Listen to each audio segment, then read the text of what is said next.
එමනම් අපි තෙරුවන් නමස්කාර කරලා සාකච්ඡාව ආරම්භ කරමු.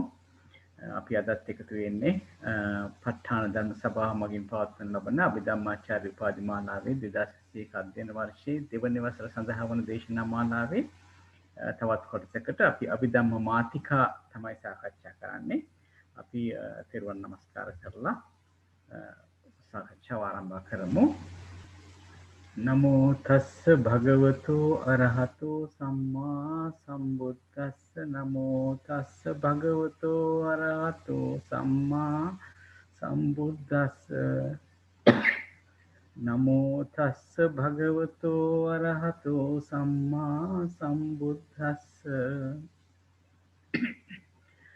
විචිත්ත මති ගම්බීර මනන්ත ණය මණ්ඩිතං ඨානං සම්මසන්තස්ස විමලාමිත බුද්ධියා යස්ස දේහානික්ඛමින්සු සුභාචබ්බන්න රන්සියෝ නීලපීතාරත්ත සේතා මංජිට්ඨාච පබස්සරා තං ලෝකනාතං සුගතං ධම්මං ච චින සේවිතං සංඝං නිරංගනං සෙට්ඨං නමාමි සිර සාදරං සාදු සාදු සාදු. හොඳයි, හැමදෙනාටම තෙරුවන් සරණයි.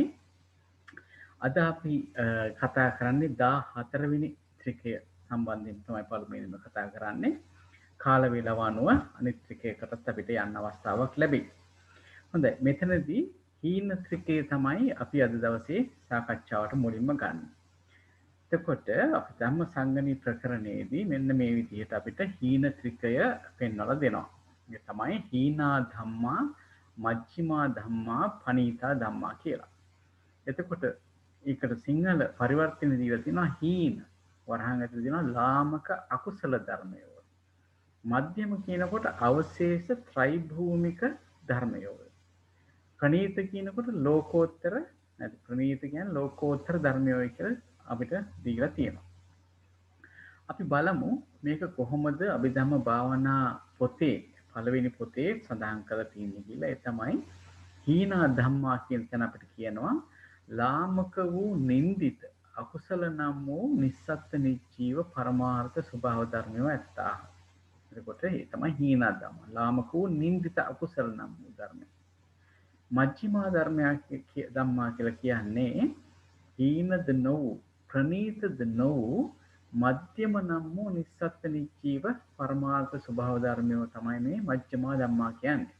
මජ්ක්‍ධිමා ධම්මා කියන එක දැනගන්න නම් අපි දැනගන්න වෙනවා මේ හීන ධර්මයි ප්‍රණීත ධර්මයි දෙක දැනගත්තාම ඒ ගණයට අයිති නොවන හීන හෝ ප්‍රණීත හෝ නොවන කොටස තමයි මේ මජ්ක්‍ධිමා කියලා තියෙන්නේ. එහෙනම් අපි බලමු මොකද මේ පනීත ධම්මා කියන්නේ. ප්‍රණීත ධර්ම මොනවද?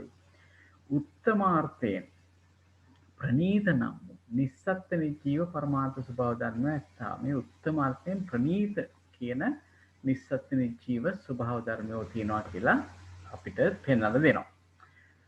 හොඳයි, අපි දැන් හීනා ධම්මා කියන එකේ නික්කේප කාණ්ඩය අපිට කියනවා ඛතමේ ධම්මා හීනා තීනි අකුසල මූලානි ලෝභෝ දෝසෝ මෝහෝ තදේ කට්ඨාච කිලේසා තං සම්පයුක්තෝ වේදනාඛන්‍தோ සංඥාඛන්‍தோ සංකාරඛන්‍தோ විඥානඛන්‍தோ තං සමුට්ඨානං කාය කම්මං වචී කම්මං මනෝ කම්මං මේ ධම්මා හීනා. ඒතර මොනවද මේ කියන්නේ?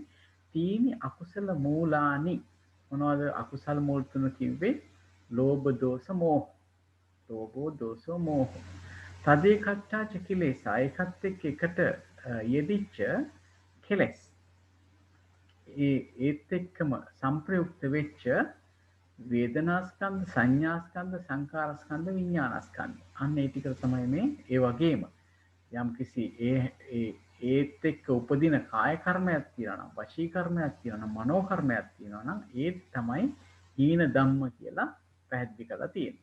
අපි අට කතා කාණ්ඩ ටිකත් අපි දන්නා මේ ස්කන්ධ වශයෙන් නික්කේප කාණ්ඩයේ කියපු ටික අපිට සිත් හැටියට අට කතා කාණ්ඩය ලැබෙනවා. භූමි වශයෙන්, සිත් වශයෙන්. එතකොට කොහොමද මේ කියන්නේ? ඛතමේ ධම්මා හීනා ද්වාදස අකුසල චිත්ත උප්පාදා ඉමේ ධම්මා හීනා. දැන් මෙතන කියන්නේම මේ අකුසල චිත්තුත්පාද 12 ද්වාදශ කියලා කිය 12නේ. ඒ 12ම තමයි හීන ධර්ම හැටියට මෙතන පෙන්වලා තියෙන්නේ. අපිට මේ වගේම ධර්ම ටිකක් පෙන්නපු තවත් ත්‍රිකයක් අපි මීට කලින් කරලා තියෙනවා. ඒ තමයි සංකිලිට්ඨ ත්‍රිකය.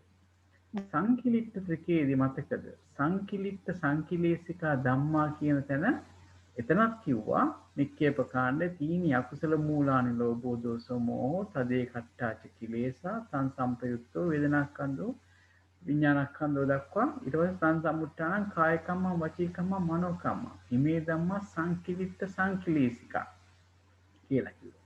එතෙන්දී අටකථා කාණ්ඩයේදී කියනවා ද්වාදස අකුසල චිත්තුප්පාදා හිමේ ධම්මා සංකිලිට්ඨ සංකිලේශිකා. දැන් එතකොට අර හීනා ධම්මා කියපු කොටසටම තමයි අර සංකිලිට්ඨ සංකිලේශිකා කියන කොටසත් අපි ඒ විදිහට තමයි අභිධේයාර්ථ පැහැදිලි කරලා තියෙන්නේ. ඒ කියන්නේ මේ හීන ධම්ම කියලා කියන්නෙම ඒ ධර්ම වලටමයි. මම මේ සැසඳීමක් විතරයි මෙතන කරන්නේ. නැත්නම් ඒක මතක තියාගෙන මේක කරනවා නෙවෙයි. නමුත් හීන ධර්ම හැටියට ගන්නකොට හීන ධර්ම හැටියට ගන්නෙම මේ අකුසල් සිත් 12. අපි ඒකයි ඊට පස්සේ චෛතසික ධර්මයි. එතකොට අපිට හීනා ධම්මා කියන තැනදී ලැබෙනවා අකුසල් සිත් 12යි ද්වාදස අකුසල චිත්තුප්පාදා කිව්වම ඒහා සම්ප්‍රයුක්ත වෙච්ච චෛතසික 27යි. ඔයක තමයි හීනා ධම්මා කියන පදේ අභිධේයාර්ථය. එතකොට කුසල ත්‍රිකේ මේ අකුසල ධම්මයිනෙත් මේ අකුසල ධම්මත් වෙන්නේ මේ විදිහටමයි නේද? අකුසල ධම්මා කියලා ගත්තෙත් මේ විදිහටමයි. බොහොම හොඳයි ඒක මතක් කරගන්න.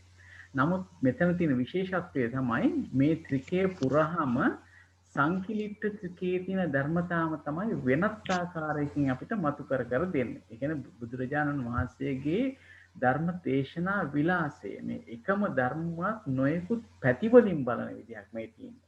කලින් කිව්වා මේවා තමයි කිලිටි වෙච්ච ධර්ම, මේවා කිලිටි වෙච්ච සිත් වලින් අරමුණු කරන්නේත් මේ ධර්ම කියලා අපිට සංකිලිට්ඨ සංකිලේශිකා කියලා පෙන්වනවා. දැන් ඊන මධ්‍යම ප්‍රනීත කියලා කොටසක් තියෙනවා. අන්න ඒ කොටස දක්වන කොට ඒ ආකාරයෙන් අකුසල සිත් 12යි චෛතසික 27යි දක්වන විදිහක් මේක. මේක හීන ධර්ම හැටියට.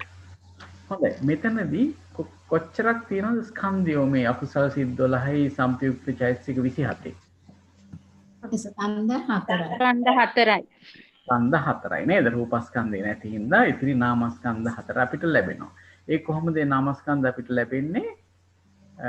මොන ස්කන්ධද අපිට ලැබෙන්නේ?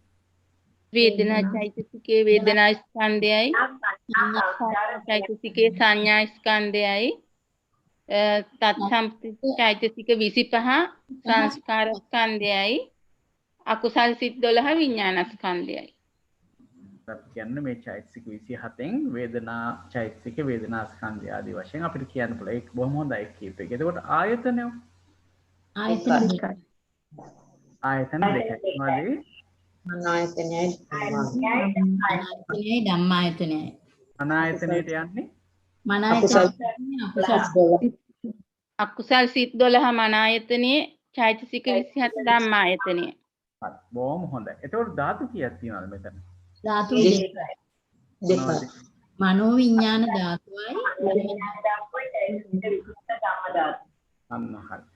මේ අකුසල් සිත් 12 ධාතු සත් සම්ප්‍රයුක්ත චෛතසික ධම්ම ධාතු නේ. මෙතන සත්‍ය කීයක් තියෙනවද? දෙකයි. දෙකයි. මොනවද සත්‍ය? දුක්ඛ සත්‍යයි සත්‍යයි දුක්ඛ සත්‍ය. සමුදය සත්‍ය. හොඳයි. දුක්ඛ සත්‍යට එන්නේ මොනවද? අකුසල් සිත් 12යි චෛතසික 20යි. ලෝභය හැර ඉතිරි චෛතසික. අන්න හරි. ලෝභය හැර එහෙමත් නැත්නම් අපි කියනවා ලෝභය වර්ජිත චෛතසික 26යි. එතකොට සමුදය සත්‍යයට යන්නේ? ලෝභ චෛතසික. සමුදය සත්‍යයට. හොඳයි අපිට හොඳ හුරුවක් තියෙනවා ඒක කළා නේද? හොඳයි. එහෙමනම් අපිට ඒ ආකාරයකට ස්කන්ධ 4ක් ලැබෙනවා, ආයතන 2ක්, ධාතු 2ක්, සත්‍ය 2ක් ලැබෙනවා. හොඳයි. බොහොම හොඳයි. අපි යමු අපිට පොතට යන්න අවශ්‍ය නැහැ. අපි යමු මධ්‍යම ධම්මා කියන තැනට. මජ්ක්‍ධිමා ධම්මා. මජ්ක්‍ධිමා ධම්මා කියන තැනට යනකොට බලන්න අපිට දීලා තියෙන විදිහ. කොහොමද මයික් ඔෆ් කරගන්න. මයික් බලන්නම් රැයට. මයික් ඔෆ් කරගමු අපි.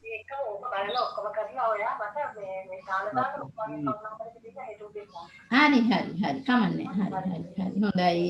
හොඳයි දිනුම්සන්. මයික් ඔෆ් කරගන්න උත්තර දුන්නාට පස්සේ නැත්නම් ওই පැත්තේ කතා කරනවත් මේ පැත්තට ඇහෙනවා. හොඳයි. මජ්ක්‍ධිමා ධම්මා කියනකොට කතමේ ධම්මා මජ්ක්‍ධිමා. බලන්න සාසවා කුසලාව්‍යාකතා ධම්මා. කාමාවචරා රූපාවචරා අරූපාවචරා. රූපක්ඛන්தோ වේදනාක්ඛන්தோ සංඛාරක්ඛන්தோ විඥානක්ඛන්தோ. ඉමේ ධම්මා මජ්ක්‍ධිමා. දැන් මෙතන කියනවා බලන්න මේ සාසවා කියලා වචනයක්. මොකද්ද මේ සාසවා කියන එකේ තේරුම? අපි කලින් කතා කරලා තියෙනවා. සාසවා ආශ්‍රවයන්ට හිත වූ. ආශ්‍රවයන්ට හිත වූ ධර්මය ගන්නකොට ඒ වගේම මෙතන බලන්න මේ භූමි වශයෙන් ගත්තාම කාමාවචරා රූපාවචරා අරූපාවචරා. මෙන්න මෙතන එක භූමියක් අඩුයි නේද? මොකද්ද මේ අඩු භූමිය? ලෝකෝත්තර භූමිය නැත්නම් අපරියාපන්න කියන භූමිය අඩුයි. ඒ කියන්නේ දැන් මෙතනදී බලන්න මෙතනදී කියලා තියෙන්නේ ලෞකික. අපි දැන් අකුසල් සිත් 12යි චෛතසික 27යි හීන ධම්ම කියලා අයින් කරානේ. ඊට ඒ ටික අයින් කරාට පස්සේ ඉතිරි කුසල අව්‍යාකත. කුසල කියලා කිව්වේ කුසල් සිත් සහ ඒ සිත් වල යෙදෙන චෛතසික. අව්‍යාකත කියලා කිව්වේ කුසලත් නොවන අකුසලත් නොවන ක්‍රියා. නේද? ඒ ක්‍රියා සිත් ටික තමයි මේ අව්‍යාකත කියලා කිව්වේ. කුසල කියලා කිව්වේ කුසල සිත් සහ චෛතසික. අව්‍යාකත කියලා කිව්වේ ක්‍රියා සහ විපාක දෙකම නේද? අව්‍යාකත කියනකොට විපාකයි ක්‍රියයි ඒ දෙකම එක. ඒකට ඒ ධර්මතා තමයි මෙතන අව්‍යාකතා කියලා කිව්වේ ධම්මා කියලා. ඊට පස්සේ මෙතෙන්දි කියනවා රූපස්කන්ධ. රූපස්කන්ධය කියලා තියෙනවා. ඒ කියන්නේ මේ සියල්ලම ගත්තාම දැන් මේ අකුසල් සිත් ටික අයින් කරාට පස්සේ ලැබෙන ලෞකික සිත් කොටස තමයි මෙතන මේ පෙන්වලා තියෙන්නේ. හරි ඒ තමයි මධ්‍යම ධර්ම. එතකොට බලන්න හීන ධර්ම කියලා පෙන්නුවා අකුසල් සිත් 12යි චෛතසික 27යි. ඊට පස්සේ මධ්‍යම ධර්ම කියලා පෙන්නුවා ඉතිරි ලෞකික ධර්ම සියල්ලම.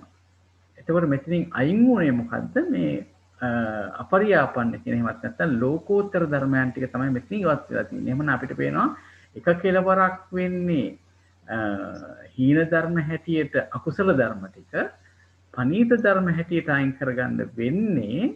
එතකොට ලෝකෝත්තර ධර්ම ටික අපි බලමු ඉස්සරහට කොහොමද ඒක වෙන්නේ කියලා. දැනට අපි අට කතා කාණ්ඩයට ගියොත් මෙතන බලන්න. තීසු භූමිසු කුසල. තීසු භූමිසු විපාකෝ. තීසු භූමිසු ක්‍රියාව්‍යාකත. සබ්බංච රූපං ඉමේ ධම්ම මජ්ජම. ඒ කියන්නේ මෙතන භූමි තුනේම තියෙන. මොනවාද භූමි තුන කිව්වේ? නැවතත් කාමාවචර රූපාවචර අරූපාවචර. ඒ භූමි වල තියෙන කුසල. හොඳයි. මේ භූමි තුනේ දැන් මෙතන මේ ලෝකෝත්තර ගණන් ගන්න නැහැ නේ. ලෝකෝත්තර ටික අයින් කරලා තියෙන. ඒක ඊට වඩා වෙනස් කොටසකට වැටෙන්නේ. කාමාවචර රූපාවචර අරූපාවචර භූමි තුනේ කුසල් කොච්චරක් තියෙනවද? කුසල් සිත් කීයක් තියෙනවද? 17යි. තියෙනවා නේද? ඒ කියන්නේ සම්පූර්ණයෙන්ම කුසල් සිත් කීයක් තියෙනවද? 21යි. 21න් 4ක් අතහැරියා ලෝකෝත්තරින්. නේද? මාර්ග සිත් 4 අතහැරියා, මාර්ග කුසල් සිත් 4 අතහැරියාම 17ක් අපිට ලැබෙනවා. ඒ 17 කොච්චරක් තියෙනවද චෛතසික ධර්ම? කුසල් සිත් 17 පොදුවේ 27යි. 7ක් තියෙනවා නේද? හොඳයි. ඊට පස්සේ මෙතන තියෙනවා තීසු භූමිසු විපාකෝ. භූමි තුනේම විපාක ධර්මය. කියන්නේ මොනවද? භූමි තුනයි ගන්න හැබැයි. විපාක 32. විපාක 32යි. සම්පූර්ණ විපාක කීයක් තියෙනවද? 26ක්. 6ක් තියෙනවා සිත් නේද? ඒකෙන් ඵල සිත් 4 අතහැරලා මේ භූමි තුනේනේ. එතකොට විපාක සිත් 32යි. විපාක සිත් 32ට අයිති චෛතසික ධර්මය සම්පූර්ණයෙන්ම කියලා. 38යි. 7ක් වෙන්නේ 35යි නේද? 35. ඔව් 35යි. අපි බලමු ඉස්සරහට. ඊට පස්සේ මේ තීසු භූමිසි ක්‍රියාව්‍යාකත. මේ භූමි තුනේ කොහොමද අපරියාපන්න භූමියේ ක්‍රියා නැහැනේ කොහොමද නේද? එවනම් මේ භූමි තුනේ ක්‍රියාසිත කොච්චරක් තියෙනවද? 20යි. 20යි. ක්‍රියාසිත 20 යෙදෙන වැඩිම යෙදෙන චෛතසික ගාන කීයද? 36යි. 36යි. 36ද 35ද? විරති දෙන්නේ 35යි. නෑ නේද? ක්‍රියාසිත වල විරතිය දෙන්නේ නෑ නේද? එහෙමනම් 35යි නේද? ඊට පස්සේ රූප ධර්ම කීයක් තියෙනවද අපි ගණන් කරනවා? සබ්බංච රූපං කියවම රූප 28යි. එහෙනම් ඔන්න ওই ටික තමයි මේ මධ්‍යම ධර්ම කියලා කියන්නේ. හැබැයි අපි නැවත වරක් ගත්තොත් මේ විදිහටම තමයි අසංකිලිට සංකිලීසිකා කියන පදයටත් දීලා තියෙන්නේ. මේ මතක් කිරීමක් විතරයි. ඒ බලන් තීස භූමිසු කුසලං තීස භූමිසු විපාකෝ තීස භූමිසු ක්‍රියාව්‍යාකතං සබ්බංච රූපං මේ ධම්ම අසංකිලිට සංකිලීසිකා. ඒක කිලුට නොවෙච්ච නමුත් කෙලෙස් වලට හිත වූ ධර්ම ටික ගත්තාම ගත්තෙත් ওই ටිකමයි. ඉතින් ඒක මතක් කිරීමක් විතරයි. මේ දෙකම යන්නේ එකම විදියට. නමුත් දෙවිධයකට මේ ධර්මතා දිහා බැලීමක් තමයි මෙතනදී සිද්ධ කරලා තියෙන්නේ. හොඳයි. අපි බැලුවොත් එහෙම අපි කියපුවා බලන්න තීසු භූමිසු කුසලං කිව්වහම අපිට ආව ලෞකික කුසල් 17යි. ඒවා යෙදෙන චෛතසික 38යි. මේ වෙන වෙනම ගත්තොත් කාමාවචර රූපාවචර අරූපාවචර කියලා පොදුවේ අපි කලින් විස්තර කරපු එකක් තමයි මම මෙතන තියෙන්නේ. පොදුවේ ලැබෙන ධර්මයෝ ලෞකික කුසල් 17යි. ඒ වගේ යෙදෙන චෛතසික 38යි. හොඳයි. දැන් අපිට දැනුමක් තියෙනවනේ පැත්තෙන්. තීසු භූමිසු විපාකෝ කියනකොට මොනවද ලැබෙන්නේ? පොදුවේ ලැබෙනවා අපිට මේ කාමාවචර විපාක, රූපාවචර විපාක, අරූපාවචර විපාක ගත්තාම පොදුවේ විපාක 32යි. ඒ කියන චෛතසික ධර්ම 35ක් අපිට ලැබෙනවා. හොඳයි. ඊට පස්සේ කිව්වා තීසු භූමිසු ක්‍රියාව්‍යාකතං. එතකොට අහේතුක ක්‍රියාසිතුත් තියෙනවා, සහේතුක ක්‍රියාසිතුත් තියෙනවා කාම භූමියනේ. රූපාවචර ක්‍රියාසිතුත් තියෙනවා, අරූපාවචර ක්‍රියාසිතුත් තියෙනවා. ඒකට පොදුවේ ගත්තාම කාම භූමියේ රූප භූමියේ අපිට චෛතසික 35 බැගින් ලැබෙනවා. ඊට පස්සේ අපි බැලුවොත් එහෙම පොදුවේ ගත්තාම ක්‍රියාසිත 20යි. ඒවා යෙදෙන චෛතසික ප්‍රමාණය 35යි. නේද? එතකොට දැන් අපි රූප 28ත් ඒකට අයිති වෙනවා සබ්බංච රූපං කියන තැනට. එතකොට තීසු භූමිසු කුසලෝ තීසු භූමිසු විපාක තීසු භූමිසු ක්‍රියාව්‍යාක. එතකොට අපිට හම්බ වෙනවා ලෞකික කුසල් 17යි, ලෞකික විපාක 32යි, ක්‍රියාසිත 20යි, ඒ වගේ යෙදෙන චෛතසික 38යි, රූප 28යි. මේ ටික තමයි අපි දෙයියාර්ථකදී දෙන්නේ. කාට හරි ප්‍රශ්නයක් තියෙනවද මේ සම්බන්ධයෙන්? මේ ගත්ත මේ ධර්මතා ගත්ත දේවල් සම්බන්ධයෙන් කාට හරි ප්‍රශ්නයක් නෑ නේද? හොඳයි. මම හිතනවා පැහැදිලි ඇති කියලා. පැහැදිලි නැත්නම් ඕනම වෙලාවක අහන්න. එතකොට මෙතන ස්කන්ධ කීයක් තියෙනවද? 5යි. කොහොමද පහක් තුනේ? 5යි. රූපයක් තියෙන හින්දා. ආකාරය කියන්න පුළුවන්ද මේක සාමාන්‍යයෙන් අපේ මේ භාවනා පොතේ තියෙන ආකාරයට කියන්න පුළුවන්ද ස්කන්ධය කොටෙක්ද කියලා පොත බලන්නේ නැතුව? කොහොමද කියන්නේ?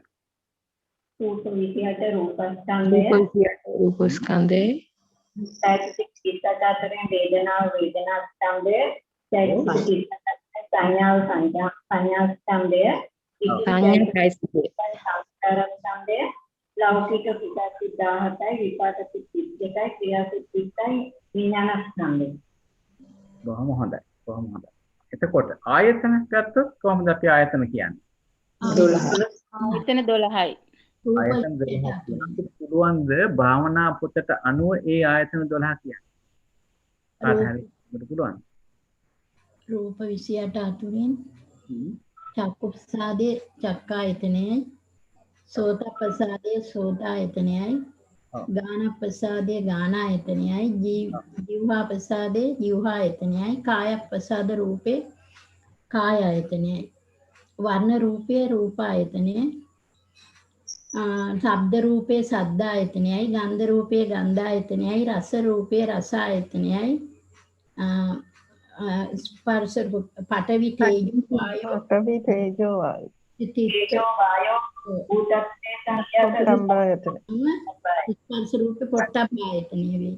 ආයතනයයි ලෞකික කුසල් සිත් 17යි ලෞකික විපාක සිත් 32යි ක්‍රියා සිත් 20යි එක මොනවායි මන ආයතනෙ. මොන ආයතන වෙනවා ඊට පස්සේ ධම්මායතනෙට චෛතසික 38යි සුකුම රූප 16යි. චෛතසික 37යි රූප 16යි. රූප 16යි ධම්මායතනේ වෙනවා. හොඳයි. ධාතු කොහොමද? ධාතු කීයක් තියෙනවද මේකේ? ධාතු 18ක්.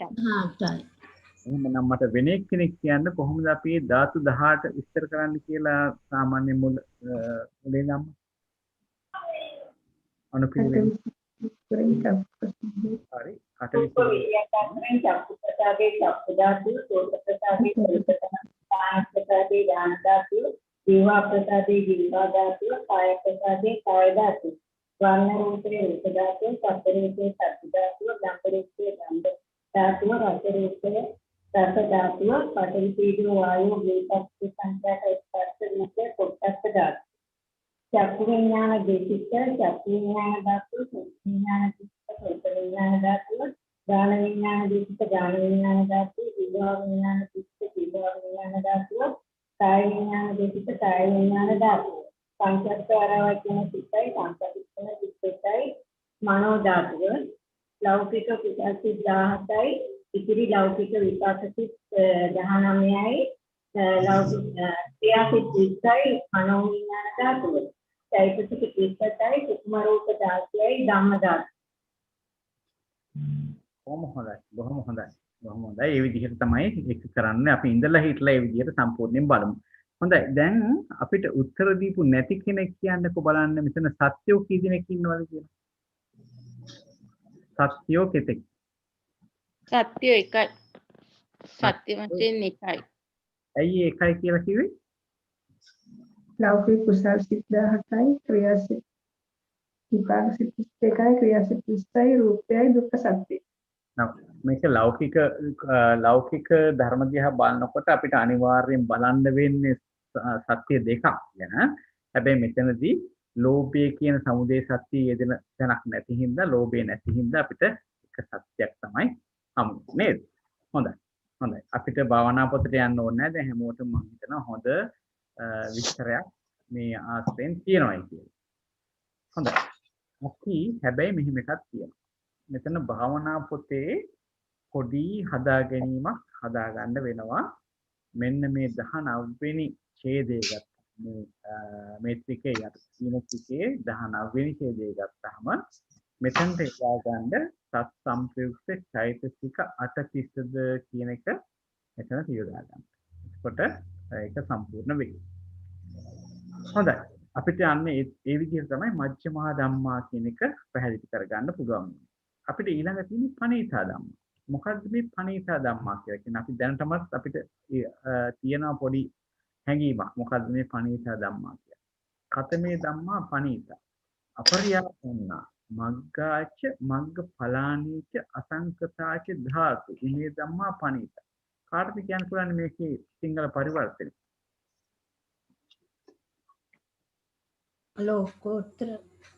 ලෝකෝත්තර මාර්ග සිත් ඵල සිත්. ලෝකෝත්තර ඵල මාර්ග ඵල නේද? ඔව්. ඒ වගේම මේ අසංකතාච ධාතු. මේ මොකද? සකතා කාණ්ඩයේ දීලා තියෙන කොහොමද? ඒ සිත් වශයෙන් දෙකක් තියෙනවා. චත්තාරෝ මග්ගා අපරියාපන්න. චත්තාරීච සාමාන්‍ය ඵලානි. මේ ශ්‍රමණ ඵල සාමාන්‍ය ඵලානි. නිබ්බානංච. ඉමේ ධම්මා පණිත. ඒතර මාර්ග අපරියාප මාර්ග සිත් හතරයි චත්තාරෝ. ඒකට ඵල සිත් හතරයි නිර්වාණය. හැබැයි අපි හිම ගන්නකොට වෛත්‍යික ධර්මත් එක්කම තමයි සිත් අරමුණ ගන්න නේද? හොඳයි. එහෙමනම් අපි කියනවා ඉස්සෙල්ලා කිව්වේ 19 අංකයේද මොකද්ද කිව්වේ සර්? 19 මෙතන මේ 19 අංකේ තියෙනවානේ. එතන මේ ක්‍රියාසිත 20ද තත් සම්ප්‍රයුක්ත චෛතසික 830ද කියලා මෙතන කියා ගන්නවා. 830 හරි. නේද? එතකොට අපිට ඔන්න විදිහට පණීත ධම්ම ওই විදිහට ලැබෙන්නේ. දැන් ඕකම තමයි අපිට මේ බලන්න මෙතන තියෙන චත්තාරෝ මග්ග අපරියාපන්න චත්තාරික සාමාන්‍ය පදානේ නිබ්බානයි. හරි? සමා වෙන්න සර් අර 19 පොඩ්ඩක් බලන්න පුළුවන්ද? 19 හොඳයි. මෙතන ආදේශ නෑ මේ ඒක බලන්නේ මෙතන විශේෂයෙන් ඒක අපි කිව්ව ටිකම තමයි තියෙන්නේ. නමුත් මේ ක්‍රියාසිත 20ද කියන තැනට මේ අඩුව පුරව ගන්න. සත් සම්පූර්ණ 38ද කියලා මෙතනට එන්න. ඒක තමයි හරි හරි අනිත්‍යව හරි අපි කියනවා. දැන් පණීත ධම්ම මෙහෙම කිව්වහම බලන්න අසංකිලේශිකා ධම්මා කිව්වම ඒ ටිකමයි එන්නේ අපිට. අපරියාපන්නා මග්ගාච පරාණයිච අසංකතාච ධාතු ඉමේ ධම්මා අසංකිලිච්ඡ අසංකිලේශිකා.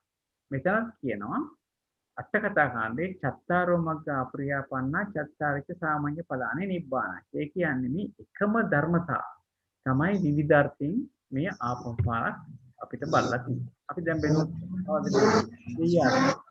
ධම්මා අපිට ලැබෙන්නේ ලෝකෝත්තර මාර්ග සිත් 4යි ලෝකෝත්තර ඵල සිත් 4යි සත් සම්පයුක්ත චෛතසික 36යි නිර්වාණ ධාතුව. හරිනේ? අසංකතත ධාතු කියවනේ. එතකොට නිර්වාණ ධාතුවත් ලැබෙනවා. හොඳයි. මේකේ ස්කන්ධයෝ කී දෙනෙක් ඉන්නවද? ස්කන්ධ සංග්‍රහයෙන් විනුමුක්ත වෙන දේවලුත් තියනවාද මේ? කාටද කියන්න පුළුවන්? ස්කන්ධ 4. ස්කන්ධය 4යි විනිර්මුක්ත නිර්වාණ රූප ස්කන්ධය තමයි නැත්නම් නේද? නිර්වාණය ස්කන්ධ සංග්‍රහයෙන් විමුක්තයි. හරි. ආයතනය කීයක් තියෙනවද මෙතන?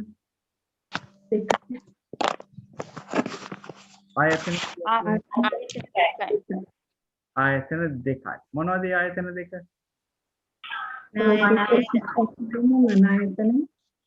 මන ආයතනයයි ධම්ම ආයතනයයි. නේද? මොනවද මන ආයතනයට යන්නේ?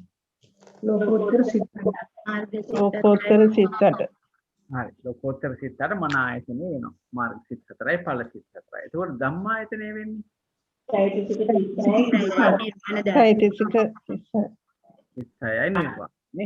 චෛතසික 36යි නිර්වාණයයි කියනකොට ධම්මායතනෙ වෙන්නේ. මෙතන ධාතු මෙතන සර් නිර්වාණ ස්කන්ධ සංග්‍රහයෙන් විනිර්මුක්තයි කියන අවශ්‍ය නැහැනේ රූප ස්කන්ධේ නැහැනේ. ආයි කියන්නේ දැන් මේක නිර්වාණ ස්කන්ධ සංග්‍රහයෙන් විනිර්මුක්තයි කියලා කියන්න අවශ්‍යද රූප ස්කන්ධය? අනිවාර්යයෙන්ම රූපස්කන්ධය වෙනස් නිර්වාණ ධාතුව වෙනස්. අපි කියන්නේ නිර්වාණය ස්කන්ධ සංග්‍රහයෙන් විනිර්මුක්තයි. නේද? අපි කියන්නේ මොනවද? ස්කන්ධ පහේ රූප වේදනා සංඥා සංඛාර විඥාන. නේද? මේමයි එක ගත්තම ස්කන්ධ කියලා කියන්නේම 11 ආකාරයකින් රාශි කරලා ගන්න හින්දා තමයි ස්කන්ධ කියලා කියන්නේ. දැන් උදාහරණයක් ඇටියට රූපස්කන්ධය කිව්වොත් රූපය අතීත අනාගත පච්චුප්පන්න අධ්‍යත්ත බාහිර ඕලාරික සුකුම හීන ප්‍රනීත දුර ළඟ කියන 11 ආකාරයෙන් රාශි වෙන දේවල් තමයි අපි ස්කන්ධ කියලා ගන්න. හරි? එතකොට නිර්වාණ ධාතුව ඒ විදිහට අතීත මේ පච්චුප්පන්න අතීත අනාගත කියලා නිර්වාණ ධාතුවක් කියන්න බෑනේ. ඒ වගේම අජ්ජත් බාහිර කියලාත් නිර්වාණ ධාතුවට කියන්න බෑ. නේද? ඒ වගේ දුර ළඟ කියලාවත් එහෙම කියන්න බෑ නිර්වාණ ධාතුවට. රාශි අර්ථයෙන් ප්‍රකාශ කරන්න බැරි දෙයක් තමයි මේ නිර්වාණ ධාතුව කියන්නේ. එහෙමනම් ඒක ස්කන්ධයක් වෙන්නේ නැහැ. ඒක තමයි අපි ස්කන්ධ සංග්‍රහයෙන් විනිර්මුක්ත කරලා තියෙන්නේ. හරි? ඊළඟට මෙතන ධාතු කීයක් තියෙනවද කියලා කිව්වොත් කොහොමද? ධාතු කීයක් තියෙනවද? දෙකයි. මොනවද? මනෝ විඥාන ධාතුවයි ධම්ම ධාතුවයි. ඔය ධම්ම. හරි. ඒක මනෝ විඥාන ධාතුවට එන්නේ මාර්ග 4යි ඵල 4යි. ලෝකෝත්තර සිත් 4. හරි. එතකොට ධම්ම ධාතුවටයි තියෙනවා ඒ චෛතසික චෛතසික 36 නිර්වාණය. එතකොට මෙතන සත්‍ය කීයක් තියෙනවද? දෙකයි. දෙකයි. දෙකයි. සත්‍ය දෙකයි. නිරෝධ සත්‍යයි සත්‍යයි මාර්ග සත්‍යයි. මාර්ග සත්‍යයි. හරි. දැන් කියන්න බලන්න අපි සාමාන්‍යයෙන් භාවනා පොතේ කියලා තියෙන විදිහට මේ සත්‍ය කොයි විදිහටද අපි කියන්නේ බලන්න.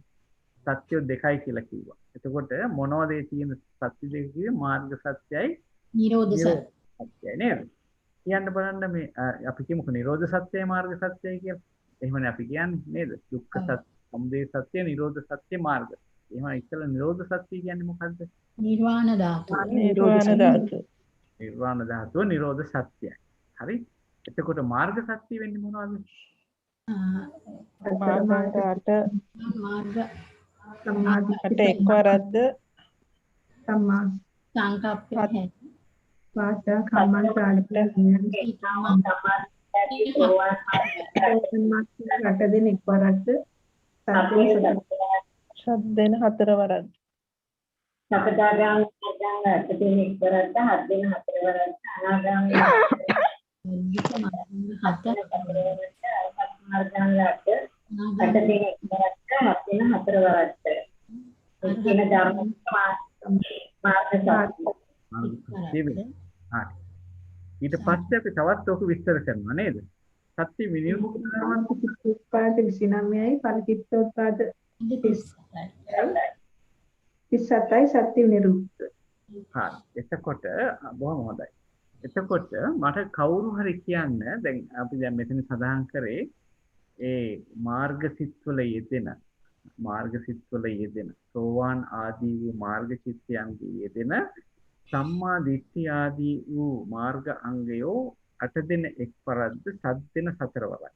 එතකොට සකදාගාමී මාර්ගසිතේ යෙදෙන මේ මාර්ගාංගයනොත් 8 දින එකවරක් 7 දින 4 වරක්. කොහොම ඉපස් අනාගාමී මාර්ගසිතේ යෙදෙන සම්මා දිට්ඨිය ආදී වූ මාර්ගාංගයෝ 8 දින එක්වරක් 7 දින 4 වරක්. අරහත් මාර්ගසිතේ යෙදෙන ඒ සම්මා දිට්ඨිය ආදී වූ මාර්ගාංගයෝ 8 දින එක්වරක් 7 දින 4 වරක් මාර්ග සත්‍යයි කියලා කිව්වා. දැන් කියන්නේ ඇයි එතන අපි කියන්නේ 8 දින එක්වරක් කියලා කියන්නේ ඇයි මේ එක එක මාර්ගසිතට ඇයි අපි 8 දින එක්වරක් කියලා කියන්නේ?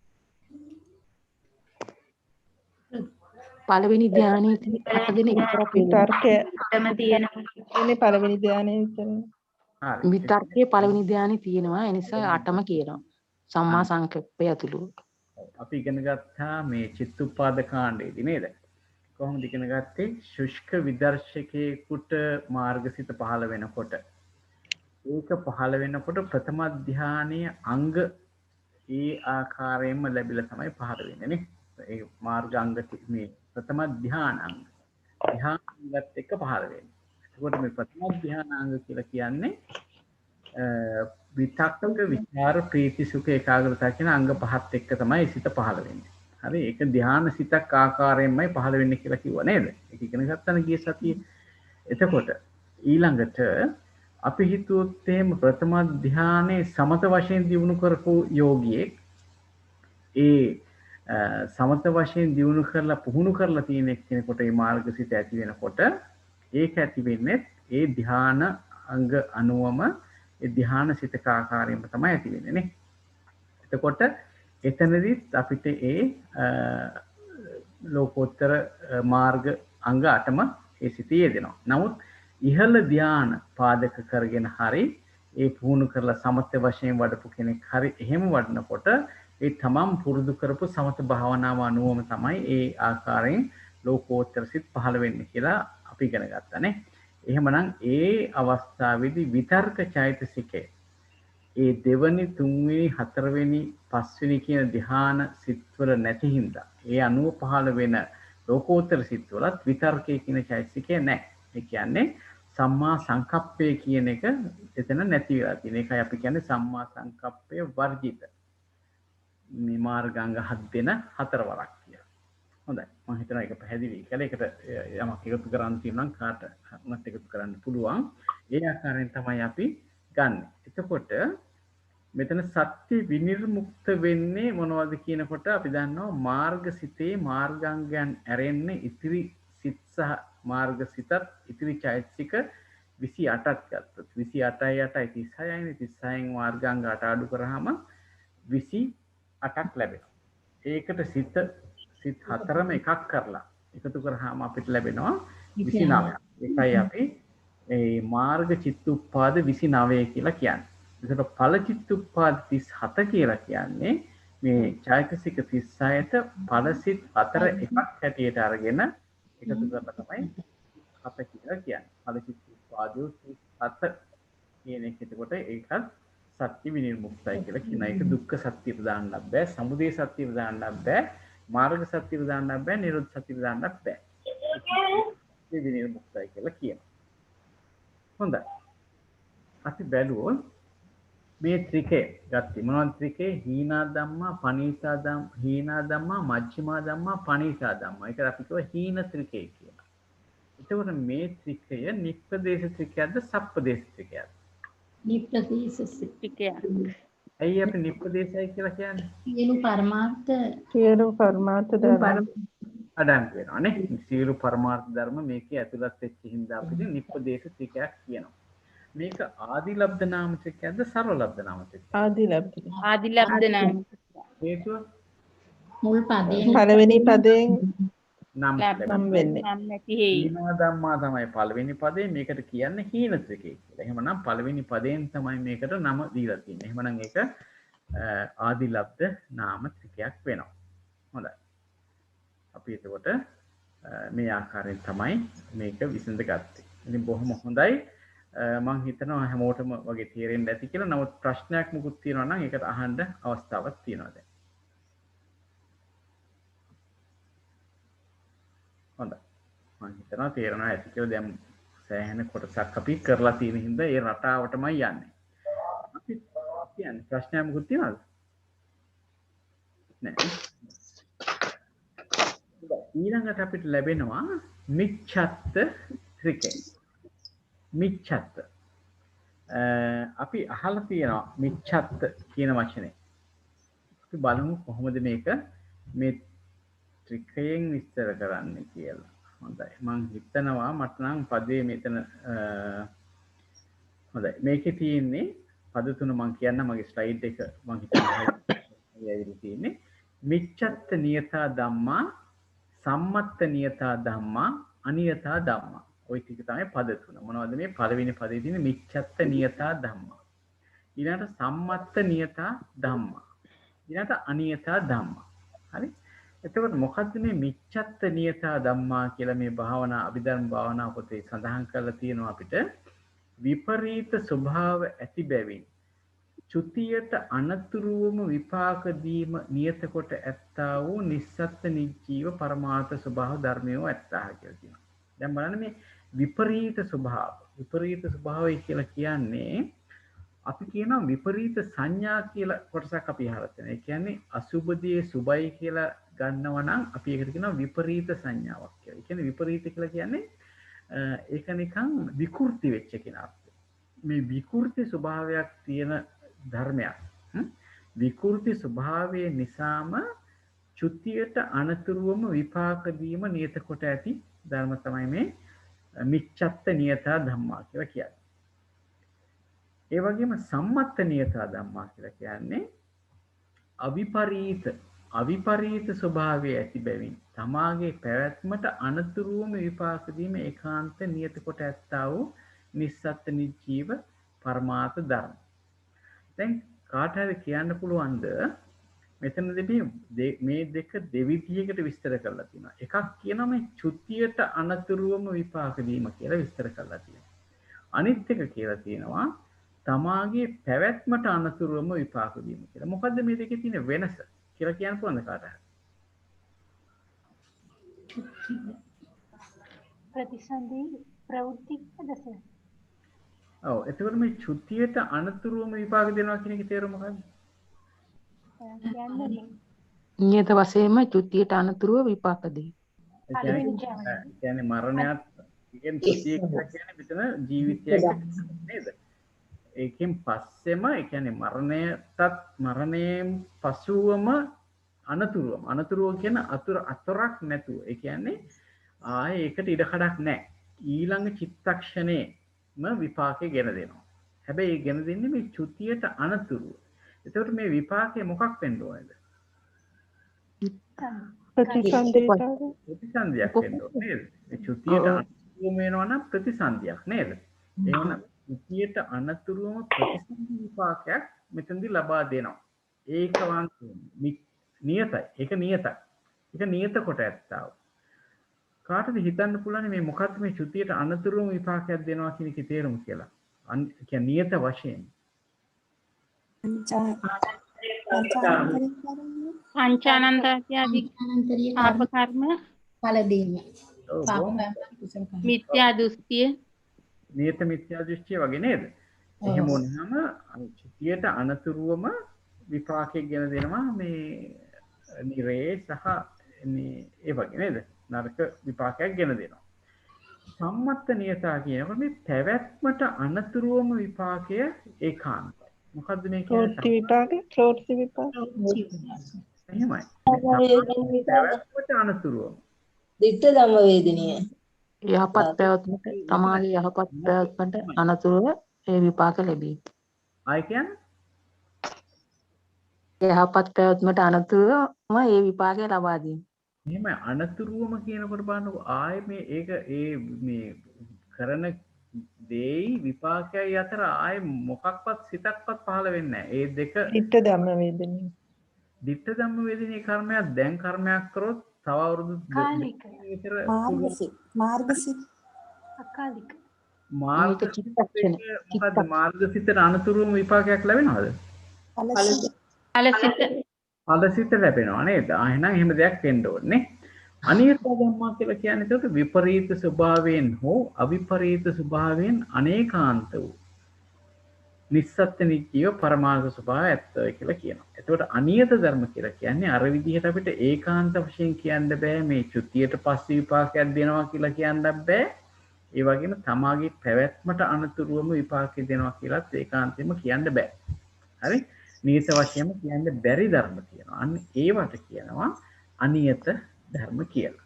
හොඳයි. අපි දැන් බලමු කොයි ආකාරයෙන්ද මේක විස්තර කරන්නේ. හරි. ඒක අර ditta dhamma වෙන්න බැරියයි ඒ කියන්නේ ඒ බබේම හම්බ වෙනවනේ විපාකේ. ඔව් මෙතෙන්ද කියන්නේ අනතුරුවම කියලා වචනයක් තියෙනවා නේද මේ?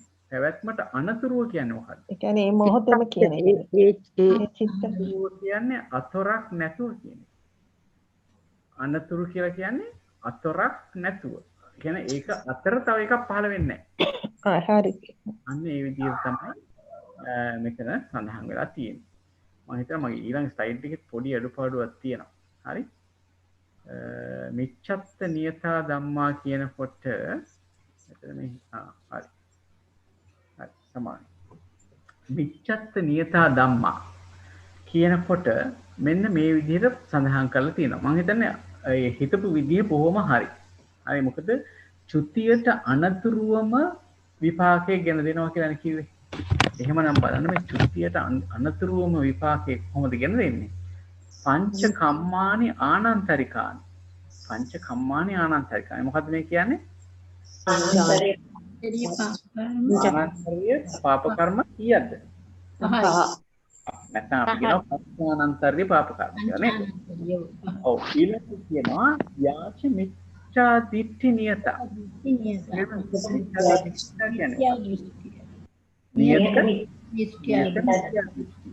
හරි මේ නියත මිත්‍යා දෘෂ්ටිය කියන එකත් ටිකක් කල්පනා කරන්න ඕන දෙයක්. නියත මිත්‍යා දෘෂ්ටිය කියලා කියන්නේ සාමාන්‍යයෙන් මිනිස්සුෙකුට එන මිත්‍යා දෘෂ්ටිය නෙවෙයි. මේ නියත මිත්‍යා දෘෂ්ටිය කියන එකත් භාවනා ආදී යම්කිසි මාර්ගයක් අනුගමනය කරලා කියන්නේ මිත්‍යා මාර්ගයක් අනුගමනය කරලා ඒක වඩලා ඒ වැඩිම හරහා එයාට වෙනස් කළ නොහැකි බුදුවරුන් ඇවිල්ලා කිව්වත් වෙනස් කරන්න බැරි දෘෂ්ටියකටපත් වෙනවා. අන්න ඒක තමයි මේ නියත මිත්‍යා දෘෂ්ටිය කියලා කියන්නේ. එහෙම නැත්නම් සමහරු හිතනවානේ දැන් අපි ඇසුරු කරන අයත් හිතනවානේ මේ මෙතනින් එහාට ආයේ උපදිනවද පුනරුත්පත්තියක් නැහැයි කියලා විශ්වාස කරන්නේ නැහැ කියලා මුගක් අය සමහර අය ඉන්නවා මේ නැවත උපදිනවා කියලා විශ්වාස කරන්නේ නැහැ. හරි? ඔප්පු කරලා පෙන්නන්න කියනවා. එහෙම අය නෙවෙයි මේ නියත මිත්‍යා දෘෂ්ටි කියන්නේ. ඒ යම්කිසි මිත්‍යා දෘෂ්ටියක් තමයි ඒක. නමුත් මේ නියත මිත්‍යා දෘෂ්ටි කියන්නේ ඒ මිත්‍යා දෘෂ්ටි මාර්ගයක් අනුගමනය කරලා මේ ධර්මයක් අපි දැන් මේ බෞද්ධ ධර්මය ඉගෙනගෙන බණ භාවනා කරලා යම්කිසි විදිහකට ප්‍රතිඵලයක් ලබනවා වගේ මිත්‍යා දෘෂ්ටිය කියන එක ඒ අනුව ගිහිල්ලා ඒ ගුරුවරුන් යටතේ ඉගෙනගෙන ඒක වඩලා නිශ්චිත වශයෙන් බුදුවරයෙක් ඇවිල්ලා කිව්වත් වෙනස් නොවන මට්ටමේ මිත්‍යා දෘෂ්ටියක් තමයි මේ නියත මිත්‍යා දෘෂ්ටි කියලා කියන්නේ. අන්න එතකොට මෙතනදී සඳහන් කරනවා පංච ආනන්තර්ය කර්මත්. ඒ වගේම නියත මිත්‍යා දෘෂ්ටියක් තමයි මේ මිච්ඡත්ත නියතා කියලා කියන්නේ. අර දෙසටක් මිත්‍යා දෘෂ්ටි ගන්න පුළුවන් නේ. දෙසටක් මිත්‍යා දෘෂ්ටි ගන්න පුළුවන්. ඒක ගන්න පුළුවන් මිත්‍යා දෘෂ්ටි ගන්න පුළුවන්. හැබැයි ඒක වුණත් ලබන්න ඕනේ යම්කිසි මාර්ගයක් අනුගමනය කරලා ලබන එක. සර් අජවෘත ගෝවෘත වගේ ඒවා. ඒවා සීල වෘත සමාදන් වෙච්ච කට්ටියට උනත් ඒක බුදු කෙනෙක් කිව්වට පස්සේ වෙනස් වෙනවා නම් ඒක මිත්‍යා දෘෂ්ටියක් නෙවෙයි. නියත නෙවෙයි. නමුත් අර යම්කිසි කෙනෙක් මේක නිකන් අර භාවනාවක් වගේ වඩලා මනස සම්පූර්ණයෙන්ම සකස් කරනවා මේ මිත්‍යා දෘෂ්ටිය ඔස්සේ. එහෙම ඒක තමයි මේ නියත මිත්‍යා දෘෂ්ටි හැටියට හඳුන්වලා තියෙන්නේ. එතකොට දැන් මෙතනදී බලන්න මෙතන මේ සමාවෙනස ගරුක කර්මද මෙතන මේ කියන්නේ? ඔව් අකුසල පැත්තෙන් එන ගරුක කර්ම. අකුසල පැත්තෙන් මේ පංච ආනන්තර්ය කර්ම කියන්නේ අනිවාර්යයෙන්ම ගරුක කර්ම. නියත මිත්‍යා දෘෂ්ටිය වුණත් ඒක ඇත්තටම අපිට හිතන්න පුළුවන් ගරුක කර්මයක් කියලා. මොකද ඒක අනිවාර්යයෙන්ම මතුවලා ඇවිල්ලා මේ නිරේ ප්‍රතිසන්දි ලබන්න හේතු වෙනවානේ. කල්ප ගණන් නිරේ පැසෙන්න කියලා කියනවා. සමාවෙන්නස මට මේ ප්‍රශ්නයක් තියෙනවා. මේ දැන් බුදුහාමුදුරුවෝ ලංකාවේ ඉපදුනා කියලා ඒ අනුගමනය කරන එකත් මිත්‍යා දෘෂ්ටියක්ද? ඒක මිත්‍යා දෘෂ්ටියක් වෙන්න පුළුවන්. නමුත් නියත මිත්‍යා දෘෂ්ටියක් නෙවෙයි. නියත මිත්‍යා දෘෂ්ටිය වෙන්නේ වෙනස් විදිහකට. දැන් එහෙම කියන කෙනෙක් හෙට වෙනස් වෙන්නත් පුළුවන්. කරුණු පැහැදිලි කරලා දීලා හදිස්සිය පුරා විද්‍යාවෙන් ඔප්පු කරලා හරි ඒ විදිහේ ඔප්පු කිරීමක් කරොත් ඒකෙන් මිදෙන්න අවස්ථාවක් තියෙනවා. එහෙම ඒක මිත්‍යා දෘෂ්ටියක් තමයි යම් කිසි ආකාරයකින්. නමුත් නියත මිත්‍යා දෘෂ්ටි කියලා කියන්නේ බුදු කෙනෙක් කියලා කිව්වොත් වෙනස් කරන්න බැරි තරමේ දෘෂ්ටියක තමයි නියත මිත්‍යා දෘෂ්ටි කියලා කියන්නේ. හොඳයි. එතකොට සර උප්පත්තියක් නැහැ කියලා හිතන කෙනා ඒ කියන්නේ නැවත ඉපදීමක් නැහැ කියන්නේ ඒක නියත මිත්‍යා දෘෂ්ටියනේ. උච්ඡේදවාදී. නෑ මෙහෙමයි. මේ ඔය දසවස්තුක මිත්‍යා දෘෂ්ටි කියලා කොටසක් තියෙනවා. හරි? එහෙම මිත්‍යා දෘෂ්ටියක් තියෙනවා. මංගල ඒක නියතයිද? නියත මිත්‍යා දෘෂ්ටියක්? මංගල මහත්මයා දැන්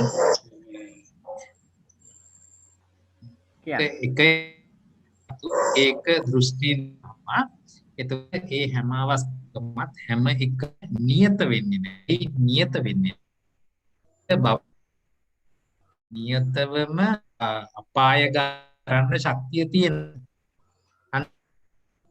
චත්ත ආදීක බෙදෙන තැනට අපි යනවා. එහෙම නැතු දැන් දෘෂ්ටිය කියන එක අපි අරගත්තොත්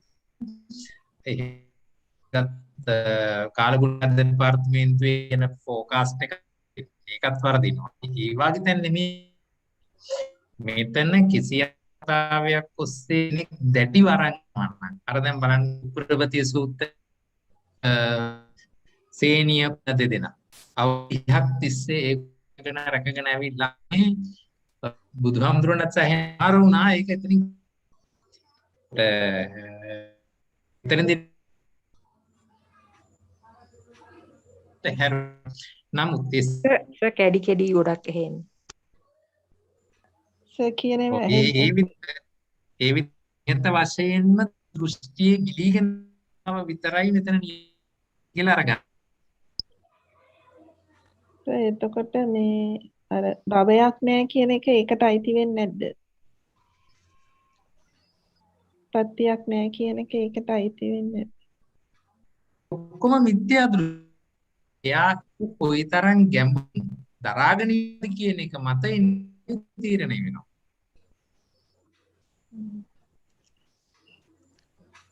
සමා වෙන්න ජයන්ත මහත්තයා මංගල මහත්තයා මේ අර මම මිත්‍යා දෘෂ්ටිය කියනකොට අර නියත මිත්‍යා දෘෂ්ටිය කියනකොට අක්‍රීය වාදය, අහේතුක වාදය, නාස්තික වාදය ආදී වශයෙන් අර මේ දෙසටක් මිත්‍යා දෘෂ්ටිය තමයි.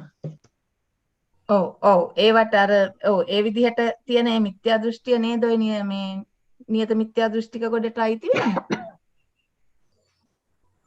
එතන මේ විදිහට කියන දෘඩ වූ මෙතන නියත කරලා තියෙන්නේ. ඒ අතරේ අපි සමාජයේ යම් දේවල් අරතරන් දරුණු ඒක පාට අමාරුයි. නමුත් අපි අත් ඉන්න පුළුවන් පිළිවෙම නියත ගත්තය.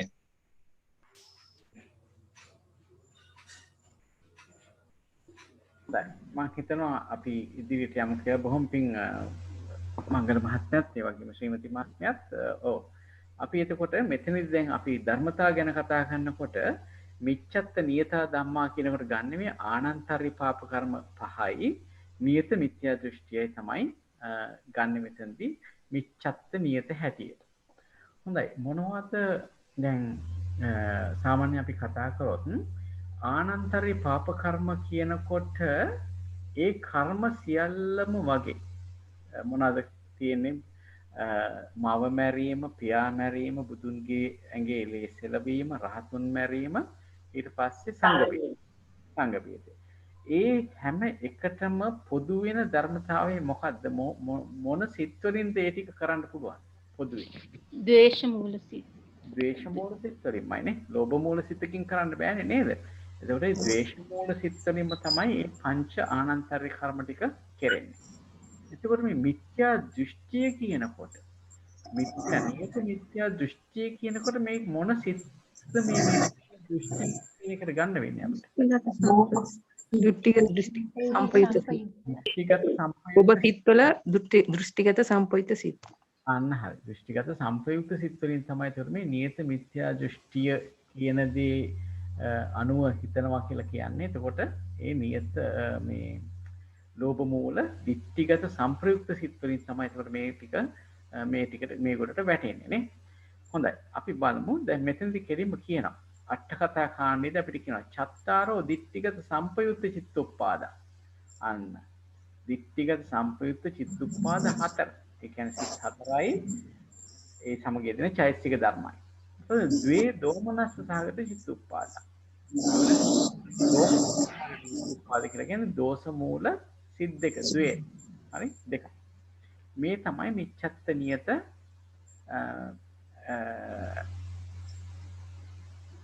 මෙහෙම එකක් කියනවා.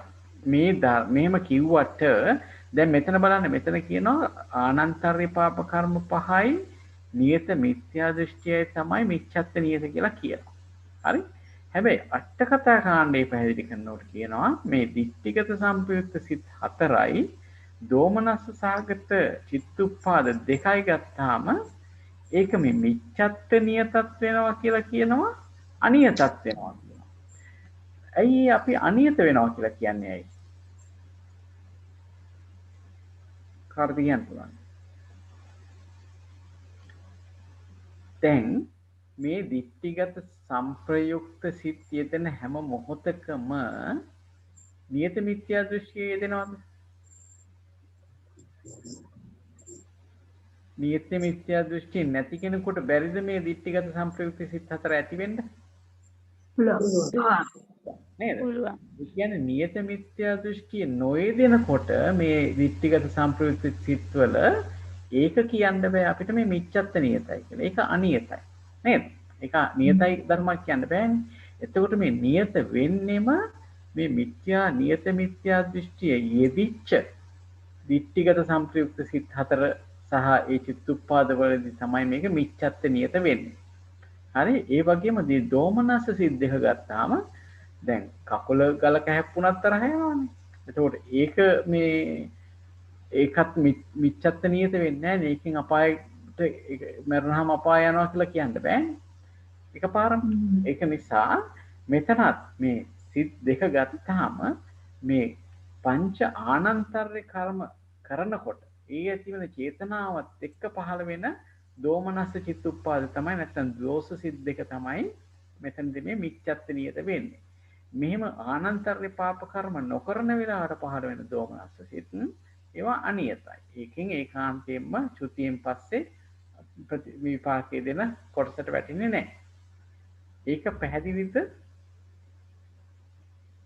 මිච්ඡත්ත කියන වචනේ තේරුම පැහැදිලි. ආයි කියන්නේ මිච්ඡත්ත කියන වචනේ මොකක්ද ඒක තේරුම හරියට? මිච්ඡත්ත කියලා කියනකොට අපි කිව්වේ විපරීත ධර්මයන් කියලා නේ. එතකොට මිච්ඡත්ත නියතා කියන්නේ විපරීත ධර්මයන් නිසා අපි